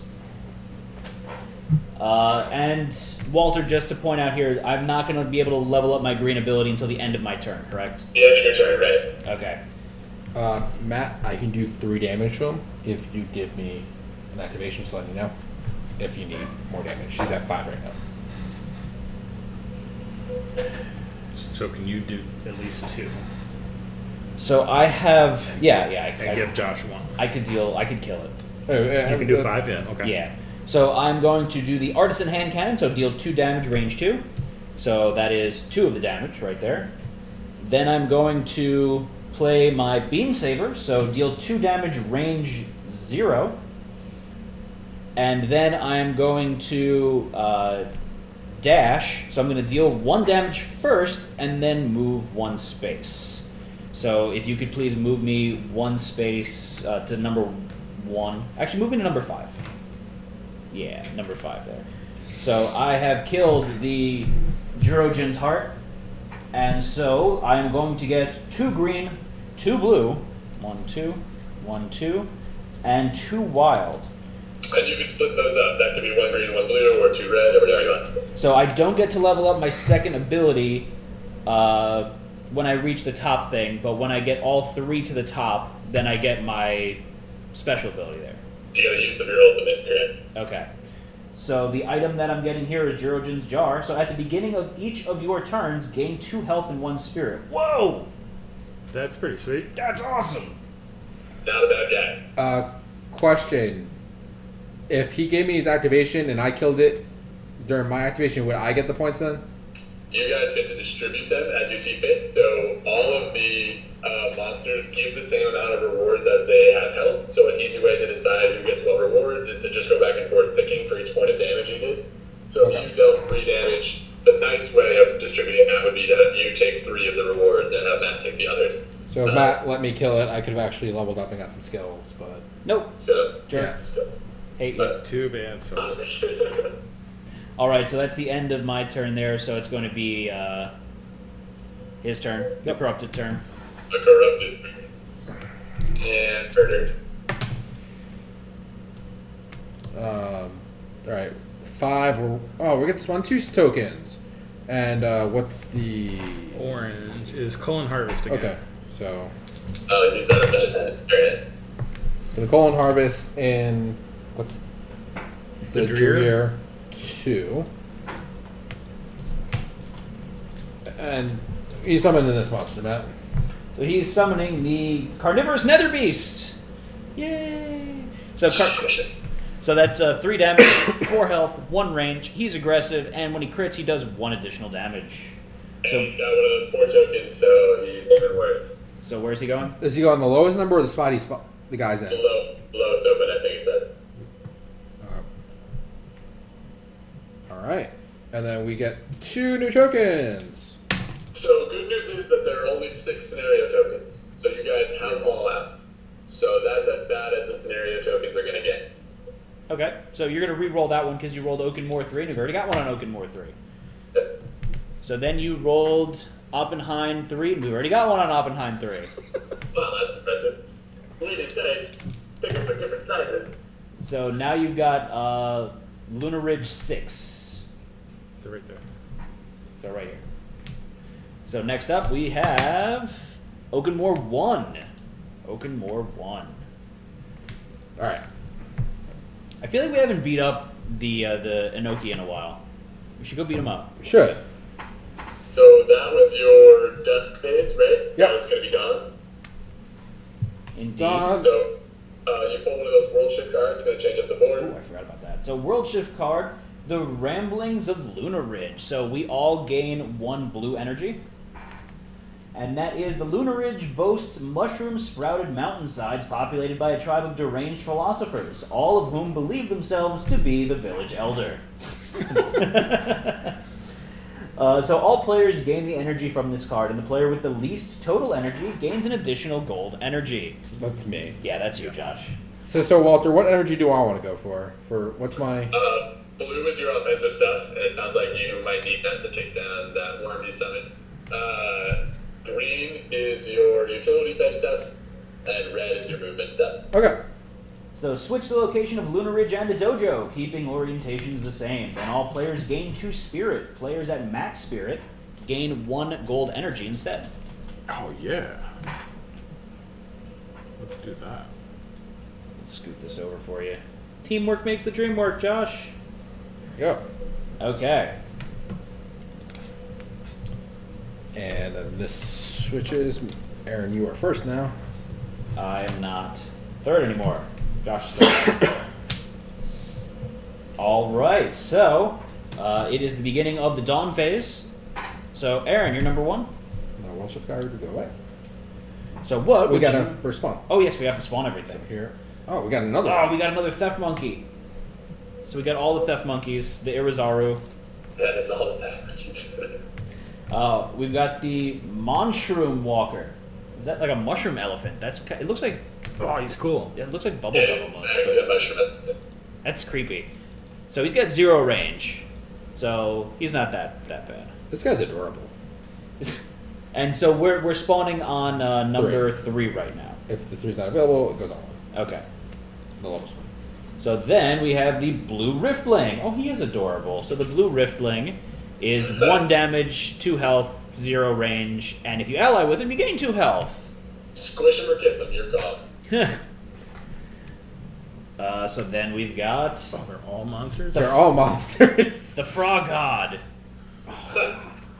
So he's got 2 damage, 4 health, 1 range. He's dangerous, and the crit is transport to a random space in Oakenmore. That's interesting. Yeah, it just warps you out of there. So then we've got the Crag Daemon. So 2 damage, 2 health, 1 range, and he's dangerous. What else do we got? Another Lichen. The invisible Lichen. And so he goes where? He was which one? Oakenmore? Yeah. Okay. And that's all of them? Yep. Aaron, you start on top of him. Oh, good. He is So- aggressive, so he's going to damage you now. What's going on in the Lunar Ridge? You can't really see because it's off camera. Are those two other spaces? Yeah, Are those they're empty. spaces? Yeah, they're empty. Yeah. Empty. Okay, good. As you say. Yeah. It's Lunar gonna- Ridge is the worst world right now. Yeah, by far. So, Okay. Aaron, keep that in mind. But he's going to attack you first, so he's going to do 2 damage to you. How much health does he have? He has 2 health. Super. So I'm going to use this last token. So he kills himself as he hurts you. You punch it back in the face. So you're going to get 1 green energy, and you're going to gain 2 health or 2 spirit. Oh, so I will take my 2 health back. So he basically Super. I'm just going to hurt myself. Just a salad wolf for you to eat. Yeah, I was not so bright. Oh, it's probably because he's got lettuce for brains. All right. You could say that he's a vegetable. Ah. All All right, so what this else is- do you have there, Aaron? This is a new day, so I haven't used anything yet. You already killed something. You haven't done it. Correct. Where are we? We're in 3, Yes. and it goes to 6. Yep. We're not halfway through this guy. I feel like he needs to get beat up some. We also need to take care of Lunar Ridge. Fine. Can you do 6 damage? 6? Holy cow. The guy So right next to you notice, is 6. Note, if you kill this guy, he does 3 damage to another creature within range 4. So you could actually use him to kill the mushroom elephant or the theft monkey. Or any of them dangerous. Iwazaru. This guy's dangerous.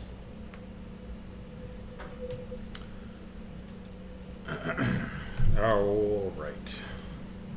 He's got 6 health. This one has 6. This one has 4. Yeah. And this guy has 3. But if you kill the 4, you can kill the 3 with him. So easier.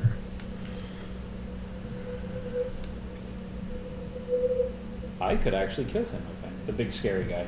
Can you kill the worm? Where'd my cards go? 4.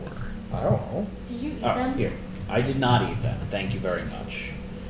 I would like more cards. I want an event. Let's see, 7. Actually, yeah, I could do 7 damage really super easy. Yeah, I could kill him this turn. All Neat. right. Well, so let's see. Oh, can I move over there? Yes, I can. Until 2.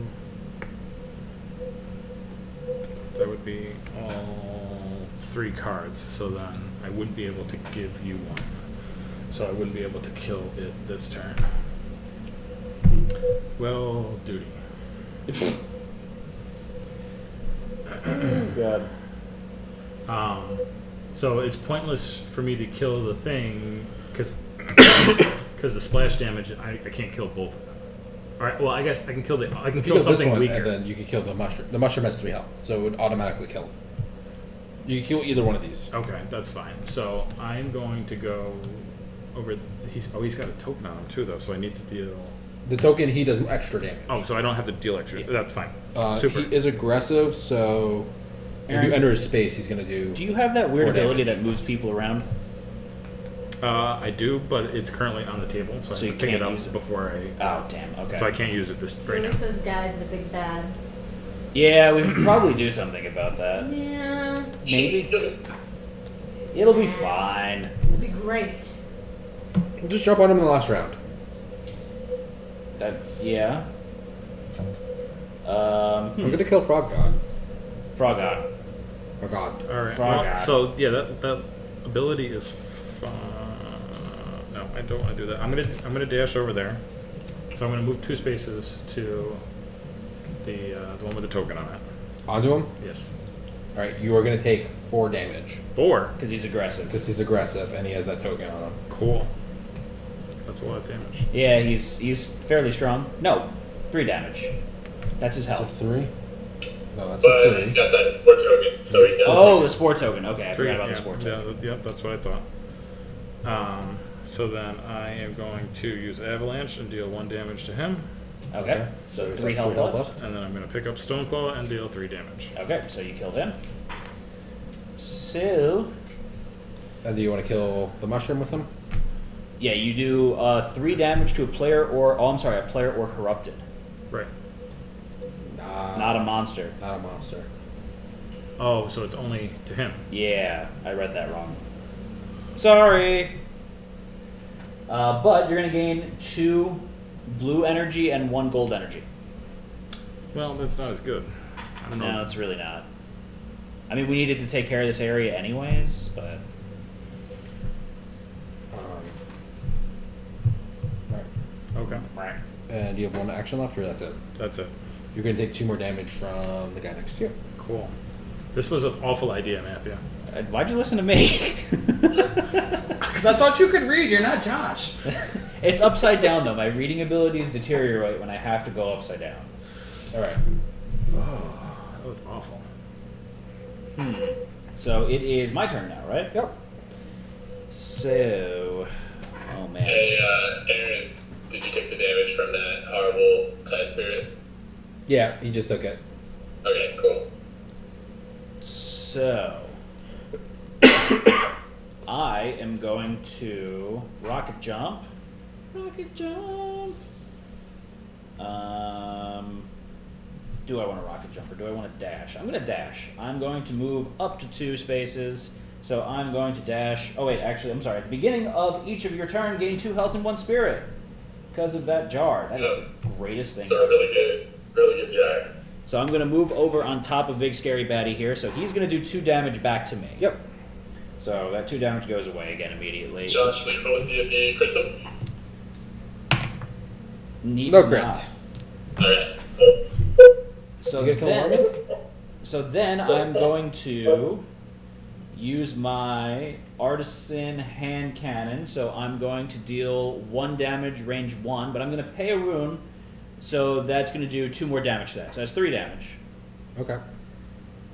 So that goes there, and then I'm going to play my Beam Saber. So Beam Saber is deal 2 damage, range 0, but I'm going to spend my last rune and do an additional 2 damage to that, or an additional 3 damage to that, really. So I do all the damage. So he's dead. He's dead? I killed the hell out of So you're going to get 2 red, 2 green, 2 gold, and I item 24. just maxed out all of my energies. So you get your ultimate card. And so... Ooh, boy, yeah, so... But he's also dangerous, so he's also going to do 2 more damage to me. 2 more damage. And does he have a chance to crit again Yes. on his dangers? He did. So, since you just gained your ultimate right now, it's important to know that at the start of Dusk 3, everyone is going to gain their ultimate, and you can only have 1 copy at a time. So if you don't use your ultimate this round, you'll sort of have wasted that additional use of it. So either Josh or Aaron can give you an activation for you to use that ultimate if you wanted to. Okay. Or you don't have to use it twice in the game. There's no reason that you should have to, other than that you might waste the time you might want to. So when you activate dash from the board, you may transport to any space within range 3 instead of the regular move 1. Ooh, cool. So I get to teleport around even more. I've got all You're welcome. I've got all the cool equipment. Yeah, you get some really cool at it. So my ultimate ability, and we gain that for free at the beginning of Dusk 3 or the end of Dusk 3? At the beginning of Dusk 3, everyone will get it. So that my ultimate ability, just to show it off here, transport to any space. Then you may deal 1 damage to any number of targets in range 0. You may spend 1 rune when activating this ability to choose any number of players within range 1 and transport them with you. This attack deals +1 damage for each other player transported. So that doesn't really make sense to use that anyway, especially because I have no runes. Right, might help you right now. So, But it could be a big game changing. You guys all show up somewhere else and kick butt. yeah. So keep that in mind for later in the game if we all want to appear on the get corrupted close spot, together. and then we can all just start wailing on them together. Well, because we'll teleport in and do a bunch of damage too. Right. Initially. Right. Alright, you done with your turn? I am indeed done with my turn. So go ahead there, Alright, Josh. so first up, I'm going to do Fever Dream. I'm going to take 1 damage.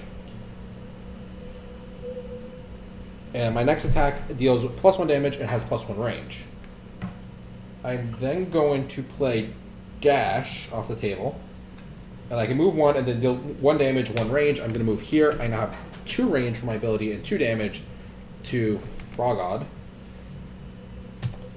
And then I'm going to play Fangs of Fear, which is deal 2 damage, range 0, and I can use my Terrify ability to use 1 fear to do 2+ damage, which brings me up to 4, and he's dead. Yay! You didn't even have to move? I moved 1 space. So And I don't get his dangerous ability because I'm out of his range. You're going to gain 1 red, 1 green, and 1 gold energy. And then you're also going to gain item number 20. So what is item number 20? Show yourself what you've won. Come on. 20's, it's in sequential order. So you got the pedal candle. And that is the challenge rating of all events you encounter are reduced by 2. Ooh, that's really good. Ooh. So it's just easy for you to do stuff. Congratulations. Okay. Handed that to you and you just let it drop, you big meanie. Alright, I finally got my blue up to 5, so I get an ability now. Woo! And that's going to be the end of your turn? Yeah, that's the end of my turn. Alright, so it's going to be the corrupted turn. So Aaron, do you want to take care of that while Josh is upgrading? And you rolled a... Blue. So 5. Lunar Ridge 5. So he's... Oh, no, that's his ability. So what is the blue? No, that's the same one. Cullen Harvest. Damn what? So he's going. So he's going. He's going to transport there. You roll again and see where he transports. Oh. Honestly, this might be worse for you guys than some face stabbing. So he goes to the Achuri Waste 3. Yep. Oh, so he spawned next to me. He's going to be my buddy. Yep. Yes. Reveal cards from that world until you find a monster. Okay, so no. Oh, look, another blue riftling. Spawn him on the lowest open space. Cool. That 1 is open. Oh, I wanted the blue riftling on me. He seemed like You're a surrounded really, by them. He seemed like a really nice guy. Put a spot. A little counter on him. Okay. Your blue abilities are good there, Josh. This one is like a burst attack, which is kind of cool. And we cannot put out any more scenario tiles because we have them all out. Yay! It's got all 6 out, so you're chilling. So that's the end of that. He's just harvesting. He's more interested in planting stuff and, like, you know, reaping what he sows than sowing, damage onto us. Actually, do you guys have all 6 out? 1, 2, 3, 4. I thought you did. I only see 5 now. There's 6. 1, yeah. 2, Awesome. 3, 4, 5, 6. Yeah, Perfect. You want splash damage or heavy damage? heavy damage. I think that's the right call. All right, so it is now. We're gonna draw 3 dusk cards, then, correct? Well, yeah, so you guys all get your ultimate at the start of Dusk 3 as well. So you get your ultimate too. And so, do you want me to show off your ultimate for everyone? So, Josh, yours is Bold in the Dark. So your ultimate ability there is you may use this ability during any player's turn, including your own. The current player gains +2 activations. That player's next attack this turn deals +1 damage. So you can give someone 5 turns. Or more if they've got plus activations already. That's really sweet. And then what do you have, Aaron? Ursine Tectonics. Ooh. Rock Bear. Ultimate. Deal 3 damage to all other targets within range 0. Deal 2 damage to all other targets within range 1. Deal 1 damage to all other targets within range 2. This ability ignores armored. Costs 2 grit. So you're just... So the Just other. like an earthquake, you're the epicenter and you're radiating bad stuff. So this was the other card I could have taken, which I did not. So deal 2 damage, range 2. Scared, pay 1 fear to gain health. Equal No, to the sorry. amount of The damage on-table dealt by this ability. attack. On table. Oh, on the table ability is deal 2 damage to all other targets within range 0. You may pay 2 fear that gives its attack +2 range. Ooh. That's really... So we could both yeah. smash the ground and. There you go. Alright, so then we're going to draw our 3 dust cards. So do you want to roll for those? Ooh. That's cool. Wasteland 3. Yeah! So it's going to go in Wasteland too. Golden Rift! That's nice. I don't need the energy, but a lot of stuff. I don't need the energy, but I could definitely use the rune from that I'm going to get from closing that. If you close it. I'll close it. Mushroom 1. Mushroom 1, we've got the Leviathan of Huracan. That's 2 damage, 7 health, 2 range, aggressive, dangerous. When he crits you, you lose 3 spirit. So Lunar Ridge 1, so it's going to go to Lunar Ridge 3? Yep. Okay. So it's chilling off air. And then the last one is Red 2. Minor Green Rift. Ooh, Invisible Rift. Minor Green Rift. So that's going to be on a success you gain 2 green energies, and that's going on red 2. So red 1. All right. So Lunar Ridge is still very full. Aaron, you're first. Okay. So. What did I? Well, what- wait. This what? one is aggressive, so he's going to attack you right now. So you're going to get 2 damage from him. Oh, super. That's great. Sorry about that. I have 1 health. And then roll a d6. Oh, you're giving it to me? That's Right to the left. okay. So no crit. You're fine. Oh, good. So I don't die. It actually would have taken away 3 spirit. Oh. I got plenty of that. Got lots of spirit. Yes, you do. You got spirit. If you end your turn in the dojo, you get +3 health. And spirit. And or spirit. Why is that? End your turn in the dojo. Oh. Space, you heal up. You rest. That's good. How much? That thing has 6. 7 health. That one has 7. When you're on The Tide 7, Spirit has 6 health. 6 health. So there's a bunch of big, strong baddies The here. guy you're on has a range of 2. He does the danger, so he will attack you when you kill him. So, Walter, I've got a question for you. When one of these zones gets destroyed, essentially, by getting filled up with monsters, if we were to roll that zone on the die again, do we just roll again or ignore it? Just the symbol die, leave the number the same, and reroll the symbol die. Gotcha. So once you lose one zone, there's kind of a snowball effect because it's more likely that another zone will fill up. And the scenario tokens that were on that zone go back into the pool, so you can get more coming out again. Okay, that's bad. Gotcha. Whatever shall you do, Aaron? Beat him up. Beat him up. All right. So I'm going to power up. I'm going to use Bear Friend. So my next attack this turn. Oh, with a single target. No, I don't want to do that. Then.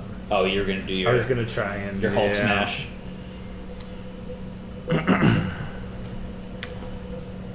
All right. So the one I'm on is 7, and Correct. the one that I'm next to is 6. 6. You can do it. All right. So I'm going to use Ursine Tectonics. So you are doing your ground pound. Yes. So how I'm much going to use damage? my special. How much damage is due to the current guy? 3. Okay, and then it radiates out 2, then 1. Correct. Okay, so he's going to get 2 damage. He's going to get 1 damage. So the current guy has 4 health left. Then I am going to use Avalanche and pull this back into my hand, so it deals 3 damage to all other targets within range 1. All targets within range 1. Yeah. Okay, so Then he's he got uses- 1 health left. He's got 1 health left. They both have 1 health. They both have 1 health. Alright, well, I can kill one of them. Did you have anything that lets you move? Yes. If you moved, move in damage or no? Just Move move. in 1 damage. Well, Because if you started your attack here, he's at 6 health, He would have died. 3, and then you did what was the next thing you did? You did 3 damage, range 1, It would have killed oh, him. and it too. wasn't. You would have killed him too. oh, okay, so if I move. So if you would have moved first, So if I did that first. and you did your ground pound, he's still alive, but you actually are going to get damage from him from his aggressive. So you're going to Okay. get 2 damage He's right aggressive? off the No, bat. he's dangerous. Dangerous. That's what I meant. That's Oh, when I'm sorry. you- That's when he dies. when he dies. Ignore that. So you ground pound. You're going to do 3 damage to him, 2 damage to them, 1 damage to him. So then you are going to do your other attack, which does 2 damage to everyone within range 1. I don't remember which one I picked up. 3 damage to with all within range 1. Okay, so then he immediately dies. The Tide Spirit dies. So then you are going to get the effects of Dangerous. So go ahead and get 2 damage, and then lose 2 Spirit. Okay, well then I die. But he also kills this guy. And you also kill the You won't man. die if you run out of spirit, you only die for that. Correct. Yeah, and he ran out of health. But I ran out of health, yes. But you killed those 2 things as you died. Yeah, so you're still getting the effects of those. So you're going to gain 3 blue energy, 2 wild energy, and item number 18. 3 blue energy, is that what you said? Yes. Okay, my blue is already full. 2 wild cards. So if my blue's already, do I get anything if it's already full? No. Only when you max out everything, you'll get your big ultimate again. Josh, item 18. 18. That's 13. Oh, sorry. And I get 2 wild. You said They're in numerical order. I was putting in the back. There's multiple of them though. All right, so let's show it off. So you are going to get the Moon Shard. So the Moon Shard is equipment. You may spend 1 charge per turn to pick up or put down one of your ability cards without activating it. So this will allow, for example, Aaron, one of his ability cards has a really powerful bottom, but not such a powerful top effect. So you can use that on table side 2 turns in a row kind of thing, or actually 3 turns in a row. And then you also killed this guy, so you're going to get 2 blue energy from that, and item number 17. So all the blue that he doesn't need. Yeah, and item number 17 is the Mushroom Truffle, the Monshroom Truffle. So you're going to gain 1 activation when you discard that. So there you go. But so you did your 3 activations. You're dead now, and you spawn in the dojo. Spawn back in the dojo, you go to the original values that you started at. You do lose 2 energy of any colors. Doesn't super matter in this scenario, but in versus, that's a huge bummer. And you can make that 2 of the same, 1 of each, whichever you want to do. And you guys get 1 Doom counter on the dojo. Doom! You're doing fine on those right now, but if you get to 4, you lose. Don't die anymore, Aaron. You big meanie. I mean, that was definitely worth it, taking those 2 guys out of the Lunar Ridge. Yeah, that was the problem area for sure. So it is my turn now. That's that. So I am going to do the Rift automatically at the beginning now, so I get to roll first. So, well, first I'm going to gain my jar. So 2 health, 1 spirit. I got spirit, yes I do. So roll a die. I roll a 6. So I'm going to spend my 2 spirit, and I'm going to get the gold rift. So what do I get? I'm going to gain. Well, I didn't even really need to do that, really. You gain your. Yeah, that's just a rune stick for you. Yeah. So I gain my rune, so that's the important thing. That's what matters in the end. Beat him up. Do I have to? I don't want to beat him up. He's my friend. I'm kidding. Let me beat him up. Well, let's see what I've got here. There are, in the expansion, there are scenarios where a player gets corrupted, so you guys start the same team, and then House on Haunted Hill style, one of you guys becomes the bad guy halfway through the game. Okay, so I'm going to play... Oh, boy. How much? He doesn't do that much damage to me, so I will... I'm going to play Tactical Scanner. So I'm going to look at the top card of any world deck. Does anyone have a preference? You want to look at the event? Because we're going to see everything else. Like Yeah, so I'll look at the event of Oakenmore, and that's not an event. In each zone, there is one event that is secretly a monster. Okay. So that's a monster. Cool. show the monster off so we know what it is. It's a Teagle. Tiger Eagle. So 2 damage, 3 health, 1 range, and he is aggressive and dangerous. Oh, good. I mean, he's a bird cat. What do you expect? Well, so he won't show up face up, though. So What do you mean? you'd have to land on him, right? Because Yeah. it's an event. Oh, yeah. So he won't attack anybody if we don't land on him. That's true. So, Petrie. Good move. the next attack that I'm going to do is going to increase its range by +1. So I will be doing the Beam Saber. So Beam Saber is deal 2 damage, range 0. You may spend a rune to prevent the next 2 damage a monster or corrupted would deal to you this turn. I'm not going to spend my rune for that. So I'm just going to do the 2 damage to him. So reduce his life by 2. And then I am going to... Let's see, what's his range? 1. So then I'm going to dash. So I'm going to move into this space over here. Well, first I'm going to deal a damage, then I'm going to move into this space over here. Okay. And then I'm going to ally with Mr. Friendly Bunny here.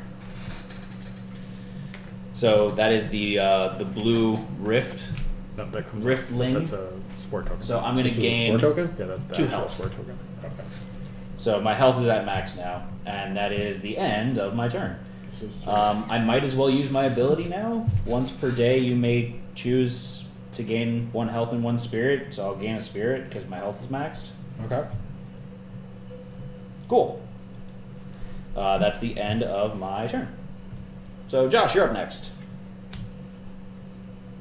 Whatever will you do? I believe in you, Josh. I believe. Believe you can fly? I believe you could touch the sky. Alright, so first I'm going to use Shadow Form, and I am scared, so I can pay 1 fear to move 3 spaces instead. Okay, so where are you moving? Screw this Are guy. you going to say hi to Mr. Yeah. Do you want to make friends with the ally first? Yeah, I'll make friends with him. We'll be buddies. You don't have to rip the board apart. I get 2 health. So you are at 9 health now? 8. 8 health? That's good. I'm then going to do the card I just picked up. So, Claws of the Nether Beast. So you're playing that from your hand, so deal 3 damage, range 1. Are you scared? Yeah, I'm scared. You may steal 2 spirit from any player dealt damage this way. So that's a PvP ability. Yeah. Which Yeah. would not. So you're going to deal 3 damage to him. Okay. Alright, so that's your second card. So what's your third card then? Whatever will you do? What's his health at? 9. 9. Well, 9 plus 17, so 36. We're getting there. That's not math. Yeah. 9. 26. There you go. 26. I was like, that seems really high. You guys are in trouble. But no, 26, you guys got this for sure. Don't encourage us too much, Walter.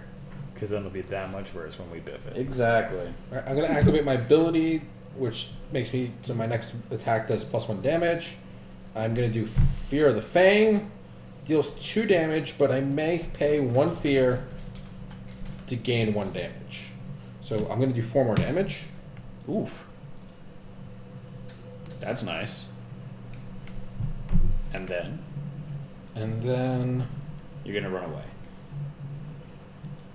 Oh, I'm going to take Fever Dream back. It's free. I gain a health and a fear.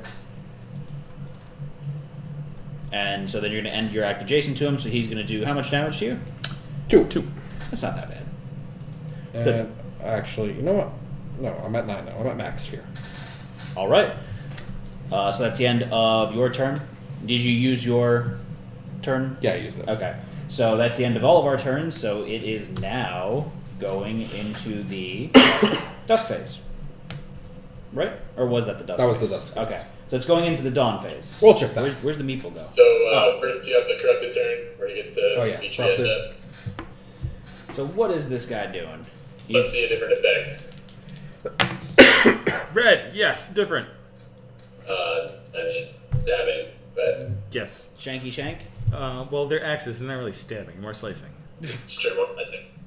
Move to the closest player. Oh, well, He's adjacent to you. Then deal 2 damage to all targets within range 1. So Just you're you- just going to you. get 2 damage there, Josh. I'm going to block one of them with the power shield, and then I'll take 1 damage. Okay. Well, anything that is dealt damage this way gains 1 spore counter. So I'm going to Spore Counter. Do you have 2 things on that? No, you only No, I have only one. had 1. So I have a Spore Counter. Yes. What does that mean for me? For you, that Counters means mean that when you attack, you have to pay 1 spirit, or if you can't or choose not to, your attack does 1 less damage. Okay. It's a good thing we didn't get a bunch of those early on. That would have been a real pain. Yeah, you guys kind of got lucky not getting chopped at. The way to get rid of spore counters is by using his exposed weakness, where you discard a drink stop any player. Okay. Okay. So now we're doing a world shift. Yep. So, memories of Arechi. Areki? Is it Areki or Arechi? It's a Rechi. Arechi. So, we're all going to gain a blue. Josh, you're going to gain a blue. I got it. Okay. Oof. Once an advanced aquatic civilization, now an arid desert filled with an ancient trash, discarded inventions, and an angry storm god. All players gain the energy from this card, and the player with the least total energy gains an additional gold energy. Josh. Still me. Switch this location with the dojo, keeping orientations the same. Then all players may move up to 2. so I'm staying where I'm at. The wasteland with the dojo. I'm gonna move over here too, because I'm gonna beat him up. So we're all gonna beat them up together. Yeah. Whoa! We pass here.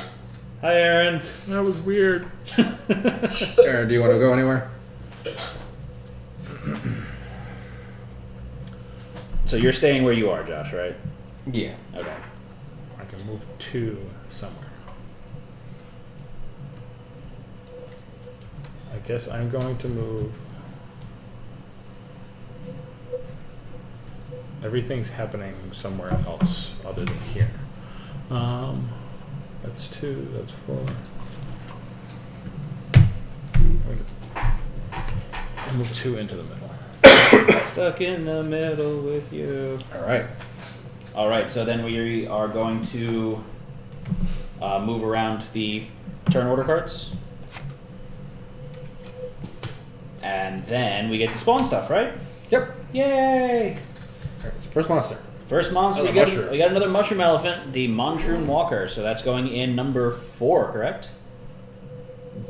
Yes. Yes. Yeah. Move the meeple. Yeah, move it. Gone Okay. 4. So then, what else do we have? This guy's adorable. Bick the Flame Thief.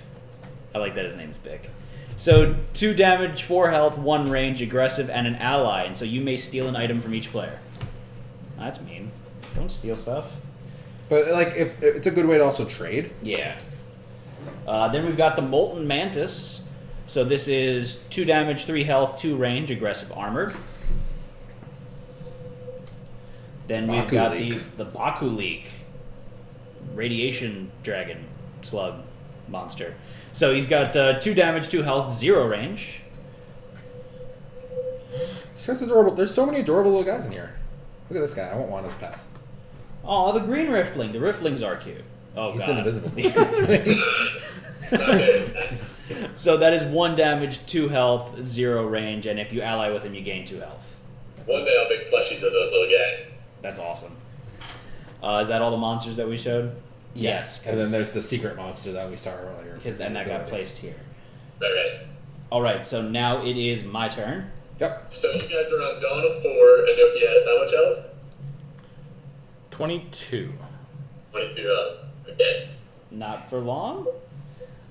So first off, I'm going to do my tactical scanner. So I'm going to gain 1 rune and 1 spirit for free. So I'm back at 2 runes. Then I'm going to do the artisan hand cannon. So I'm going to deal 2 damage, range 2. So it reduces health by 2. Then I'm going to do the beam saber. So deal 2 damage, range 0. But then I'm going to spend a rune, and it's going to do 3 additional damage. That's going to do 5 damage in total. Okay, so he's going to go 1, 2, And so 3, then 4, 5. let's see, what else do I have here? So, Can I play a free action at any time, Walter? No, still turning your turn. Yeah. Okay. The only thing you can do when it's not your turn is if someone gave you an activation. Or if they gave me an activation, could I then play the free card? Yes. Okay. So then what I'm going to If you do, give me an activation, I can do a ton of damage next turn, but because I have it on the table card. I want to kind of clean up Oppenheim a little bit just because it's really crowded and I can. Okay. So I'm going to jump over with the Rift Hunter gloves. So I'm going to jump over to this rift here, and then I'm going to take care of that. So where's the D6? Also to note, Matt, you pushed him onto his last token. So I believe there's a benefit to you doing that. Okay, so what happens, Walter, when I push him over his health limit?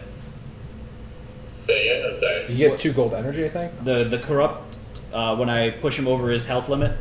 If you take him down and he loses a resilience, Yes. Yeah. you gain 2 gold, which doesn't help you a lot because you're at max, right? Yep. You're already missed the opportunity to get double ultimates. Oh well. But So, we'll still take care of that stuff. so I'm going to clean up this green rift here. So I'm going to gain 2 green energy. Doesn't matter, but I get my rune. That's what's most important to me. So that is going to be the end of my turn.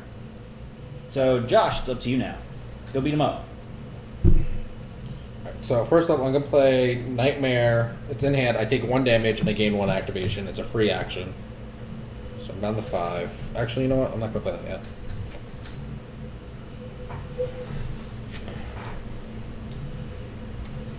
Do I have to move if I have a move thing? Or can I play it for just something else? If it says move up to, then you can move 0. Okay.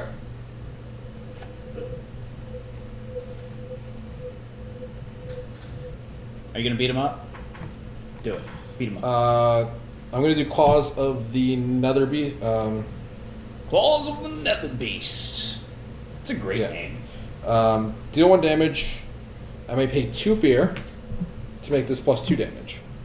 Nice. So I'm going to do 3 damage to him. Okay. And Dan.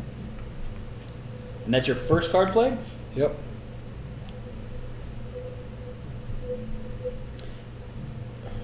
So if you jump over to me, if you get within 1 space of me and Aaron stays within 1 space of me, I could play my ultimate at the beginning of the next turn and we could all warp onto his space and beat him up some more. I'm going to do Fever Dream. Take 1 damage. Your next attack this turn deals 1 damage.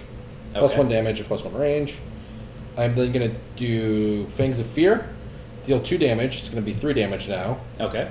And I may pay 1 fear to gain the health equal to damage back. So I'm going to gain 3 health as I do that That's to nice. him. 2, 3. So that's out here. And This that is goes gonna- back in your hand. That's going to go back in my hand. That was your third action. That was right? my third action, but He hasn't. You played something that gave you an extra one, right? yeah, I'm going to Oh. take 1 damage Okay. to get my activation. And what does that do? So this is going to go onto the table now. But that's a free action to put It's a that free down. action, but it gave me an activation.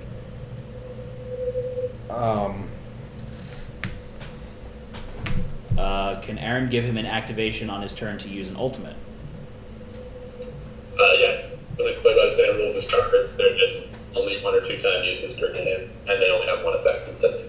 I'm going to play Shadow Form. It lets me move 2. So I'm going to move 2 here. Okay. Or Well, Do you want to activate that tiger thing? I doubt you do. I don't want to, because I'll be in range of this guy still.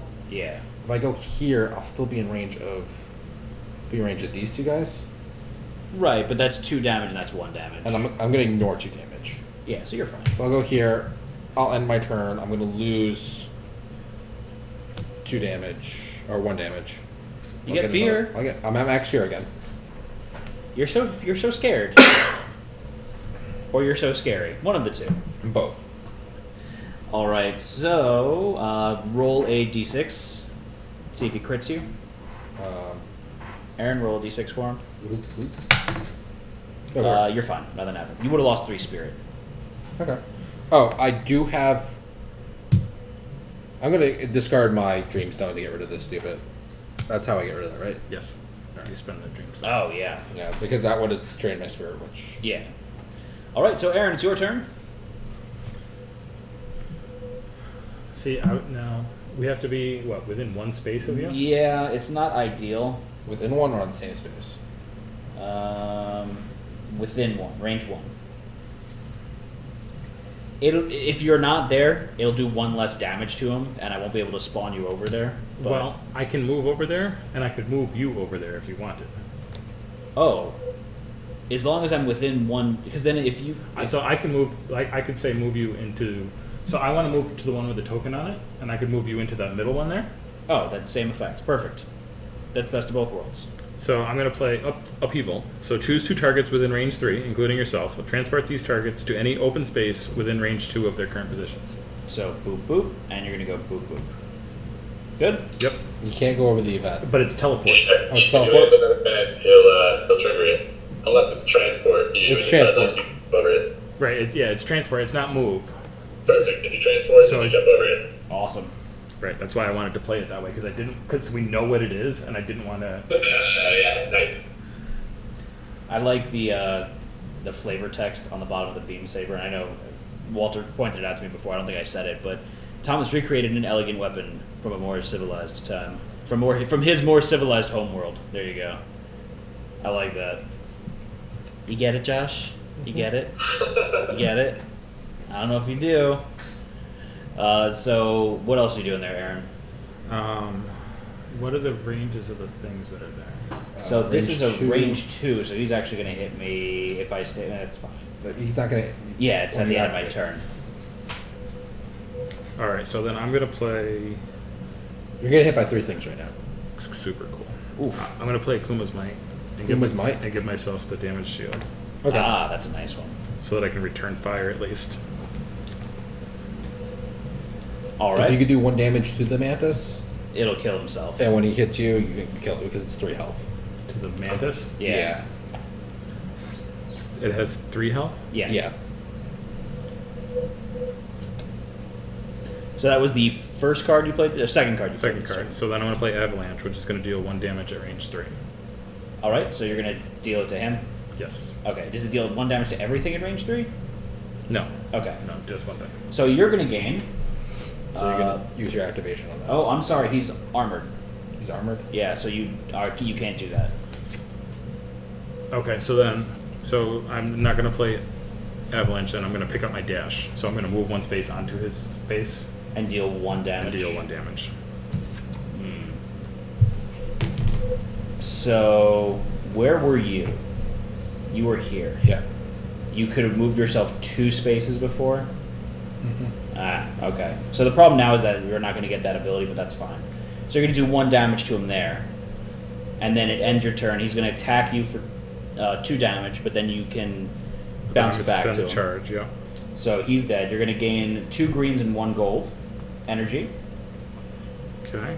And then the Corrupt is going to attack you, so he's going to do 2 damage to you. You gonna hit it back? Yeah, I'm gonna use the last thing. So I'm gonna do 2 damage to him. Okay. And then the Leviathan of Huracan is going to attack you and do 2 damage as well. And then you need to roll a d6, or I need to roll a d6. And you are not crit. That's a 1. You're fine.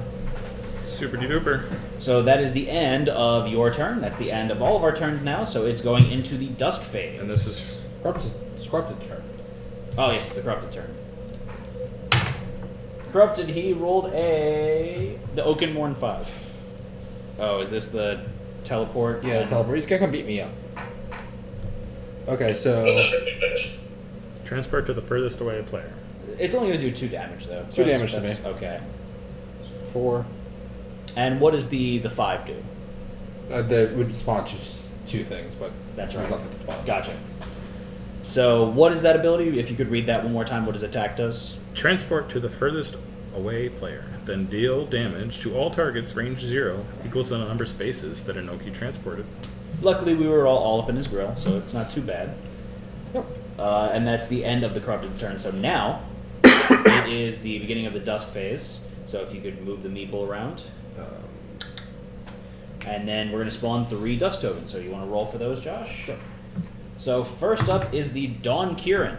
Mushroom 6. Mushroom 6. So that is a 2 damage, 5 health, 1 range. And you get special loot when you may transport to the dojo after you kill him. So where's that going? 6. The one with the token. Okay, so Mushroom 6, Lunar Ridge 6. So then the next one up is... Oh boy. Oppenheim 1. The Ancient Hydra. It has come back. So it's 3 damage, 7 health, 1 range, aggressive armor, dangerous, 7 gold if you kill him. And then finally we've got the... Oh, okay. Minor Green Rift. And that's going in Oakenmore 3. Very nice. Oakenmore 3. Alright, he's only got 6 health left, Mr. Big Baddie. Oh. Oh, crush him. Nice. Okay, cool. So, see you later, Mr. Batty. What's going to happen here?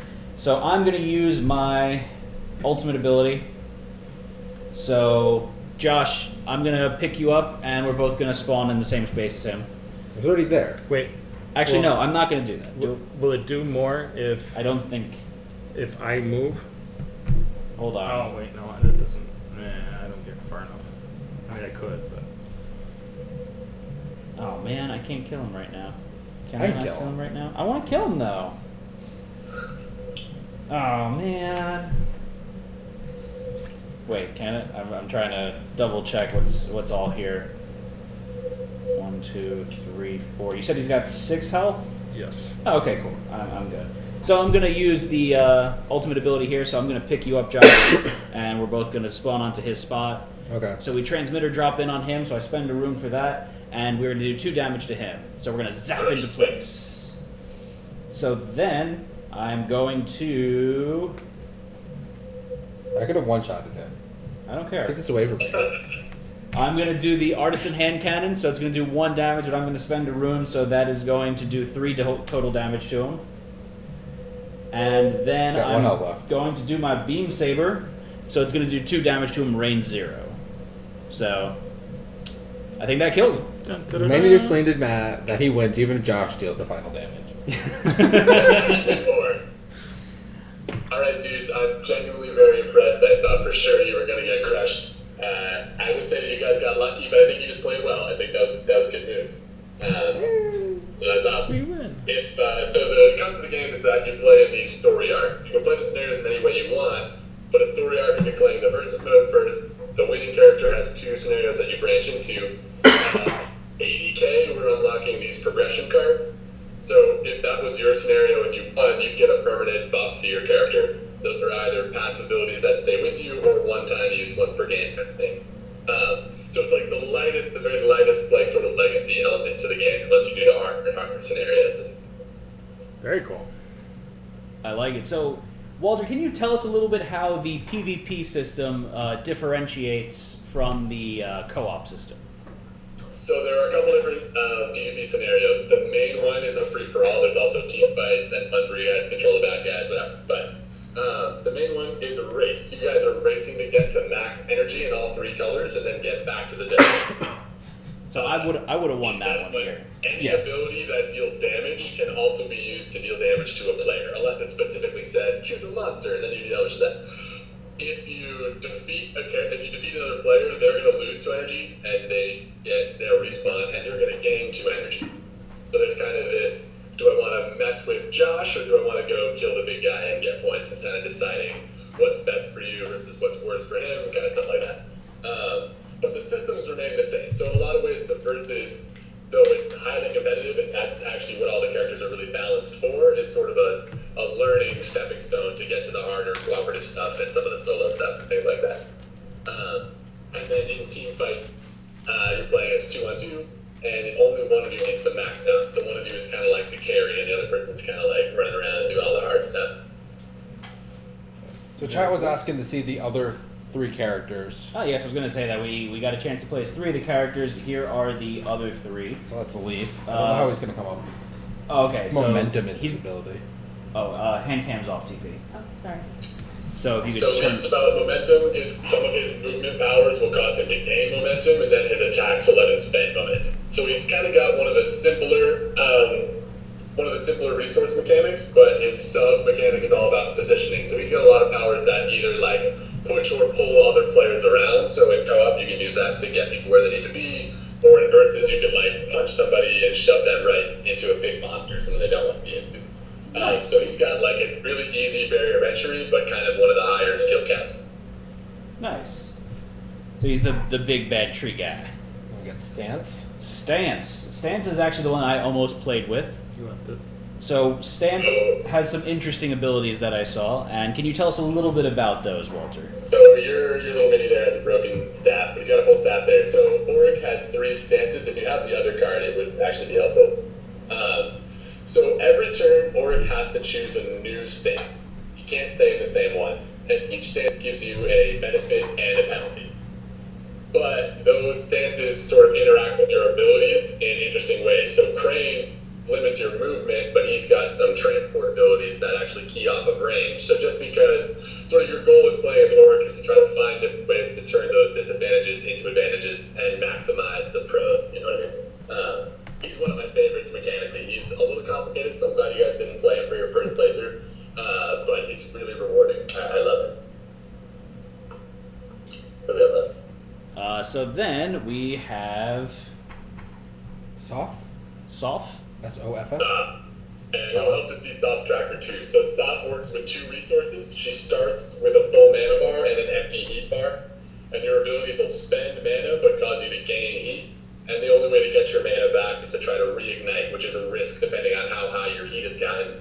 But he lets you use more powerful effects on your cards. So you're sort of walking this fine line with her where you don't want to combust. That's really cool. She's kind of like a glass cannon. She does not have a lot of health, but she shoots far and kicks butt. And then that's the mini for her there. So those are a bunch of fireballs. And then we have the Yeah. other big baddie. So who Yeah, is... you guys are missing. I didn't give you the mini for Ophion because we only have one painted resin version of him. But so we're missing Ophion, but you do have Ashura. Ashura is a big, mean sea giant. So the Erechi wastes that orange zone. It used to be a beautiful, nice, like ocean world until one of the champions used their wish to absorb all the water and become a big storm monster who we'll unlock later, hopefully. But she was a member of this like Atlantean type society that lived there. So she's really pissed that her home is destroyed. And all of her abilities are about marching on the dojo.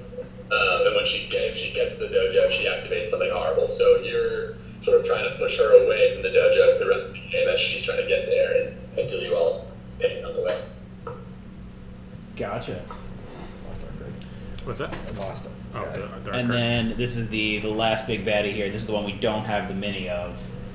So he's got like a spider mech thing going on there. Like Oh god, he's awful. He's got a lot of fun powers. They punish you for being at low spirit. One of my favorite things he does it's called Cruel Ultimatum. It gives everyone an activation, so it lets you do more, but any player who doesn't get hurt by another player from that activation takes a bunch of damage. So you're running a risk. Do we want to just go in and use our free activations to hit him, but then we'll get punished for it? Or do we actually hurt each other in a co-op scenario to avoid that? Ooh, that's interesting. You have to beat up each other to kind of stave off his even worse damage. It's a tough choice. Ooh, that's interesting. I'd like to try and play against that at some point in time. That's really cool. And from the picture on here, his mini looks awesome. And if you look on the Kickstarter, everyone, we got the painted version of him up on the little photo album, so I'm really excited about it. And a lot of the other bosses involve walking towards heroes. He does a lot of pulling people to him, which I really like too. Very cool. So, Walter, is there anything else from what you sent us that you want us to show off? From the pieces that you guys have, I don't think so. I feel like we got a really good look at this. I know this stream went a little long, so I feel like you guys did a really fantastic job looking at all the stuff.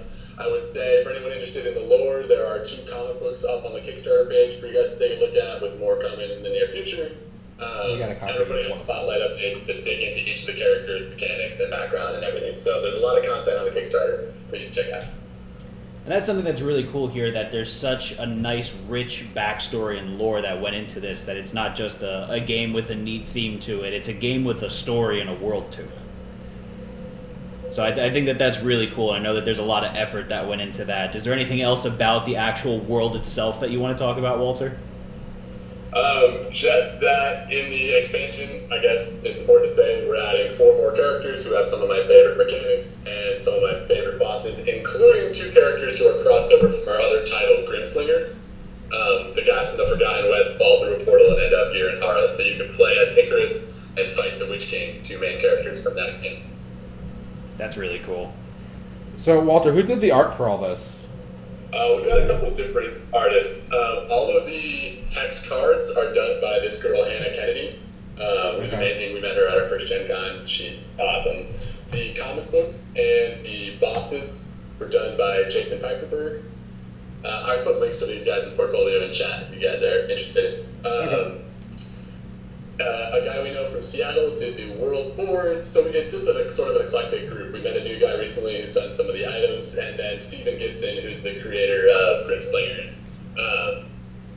He's doing all the sort of graphic design stuff. So everything you see nowadays with this new updated pretty version is from his tinkering. And then the box art is from Alex Dos Diaz, who I'm really excited to work with. He's awesome. Very cool. So yeah, a big part of art is about these artists collaborating. It's sort of like a shared, this like crowdsourced afterlife, if that makes sense. Like these characters, they die, or were very near to death anyway, and this space is created by the people who come there, so it's sort of constantly changing, and a big part of that is having different people apply their imagination to this world. Very cool. That's really neat having like a living, entity that this is. So it's not just a stagnant. You see the same thing all the time. Exactly, and hopefully one day we'll get to bring in more world tiles and more different decks and stuff like that. So what does the expansion add? Just 4 characters and a couple new bosses? It adds 4 characters, and each character means 3 scenarios: 2 cooperative scenario and 1 solo. So just adding a single character is actually a tremendous amount of work. So it adds that. It adds these 10 little minis that aren't characters or bosses. They're 3 little goblins or these dark rifts that get used for different scenarios. And then it adds these big bosses. So it's really a content expansion of. It also adds 2 more player boards, so you can play up to 6 players. Okay. Which is super fun, but those are big games. We're playing all night, and we're in it for sure. I mean, there's a disclaimer right in the book.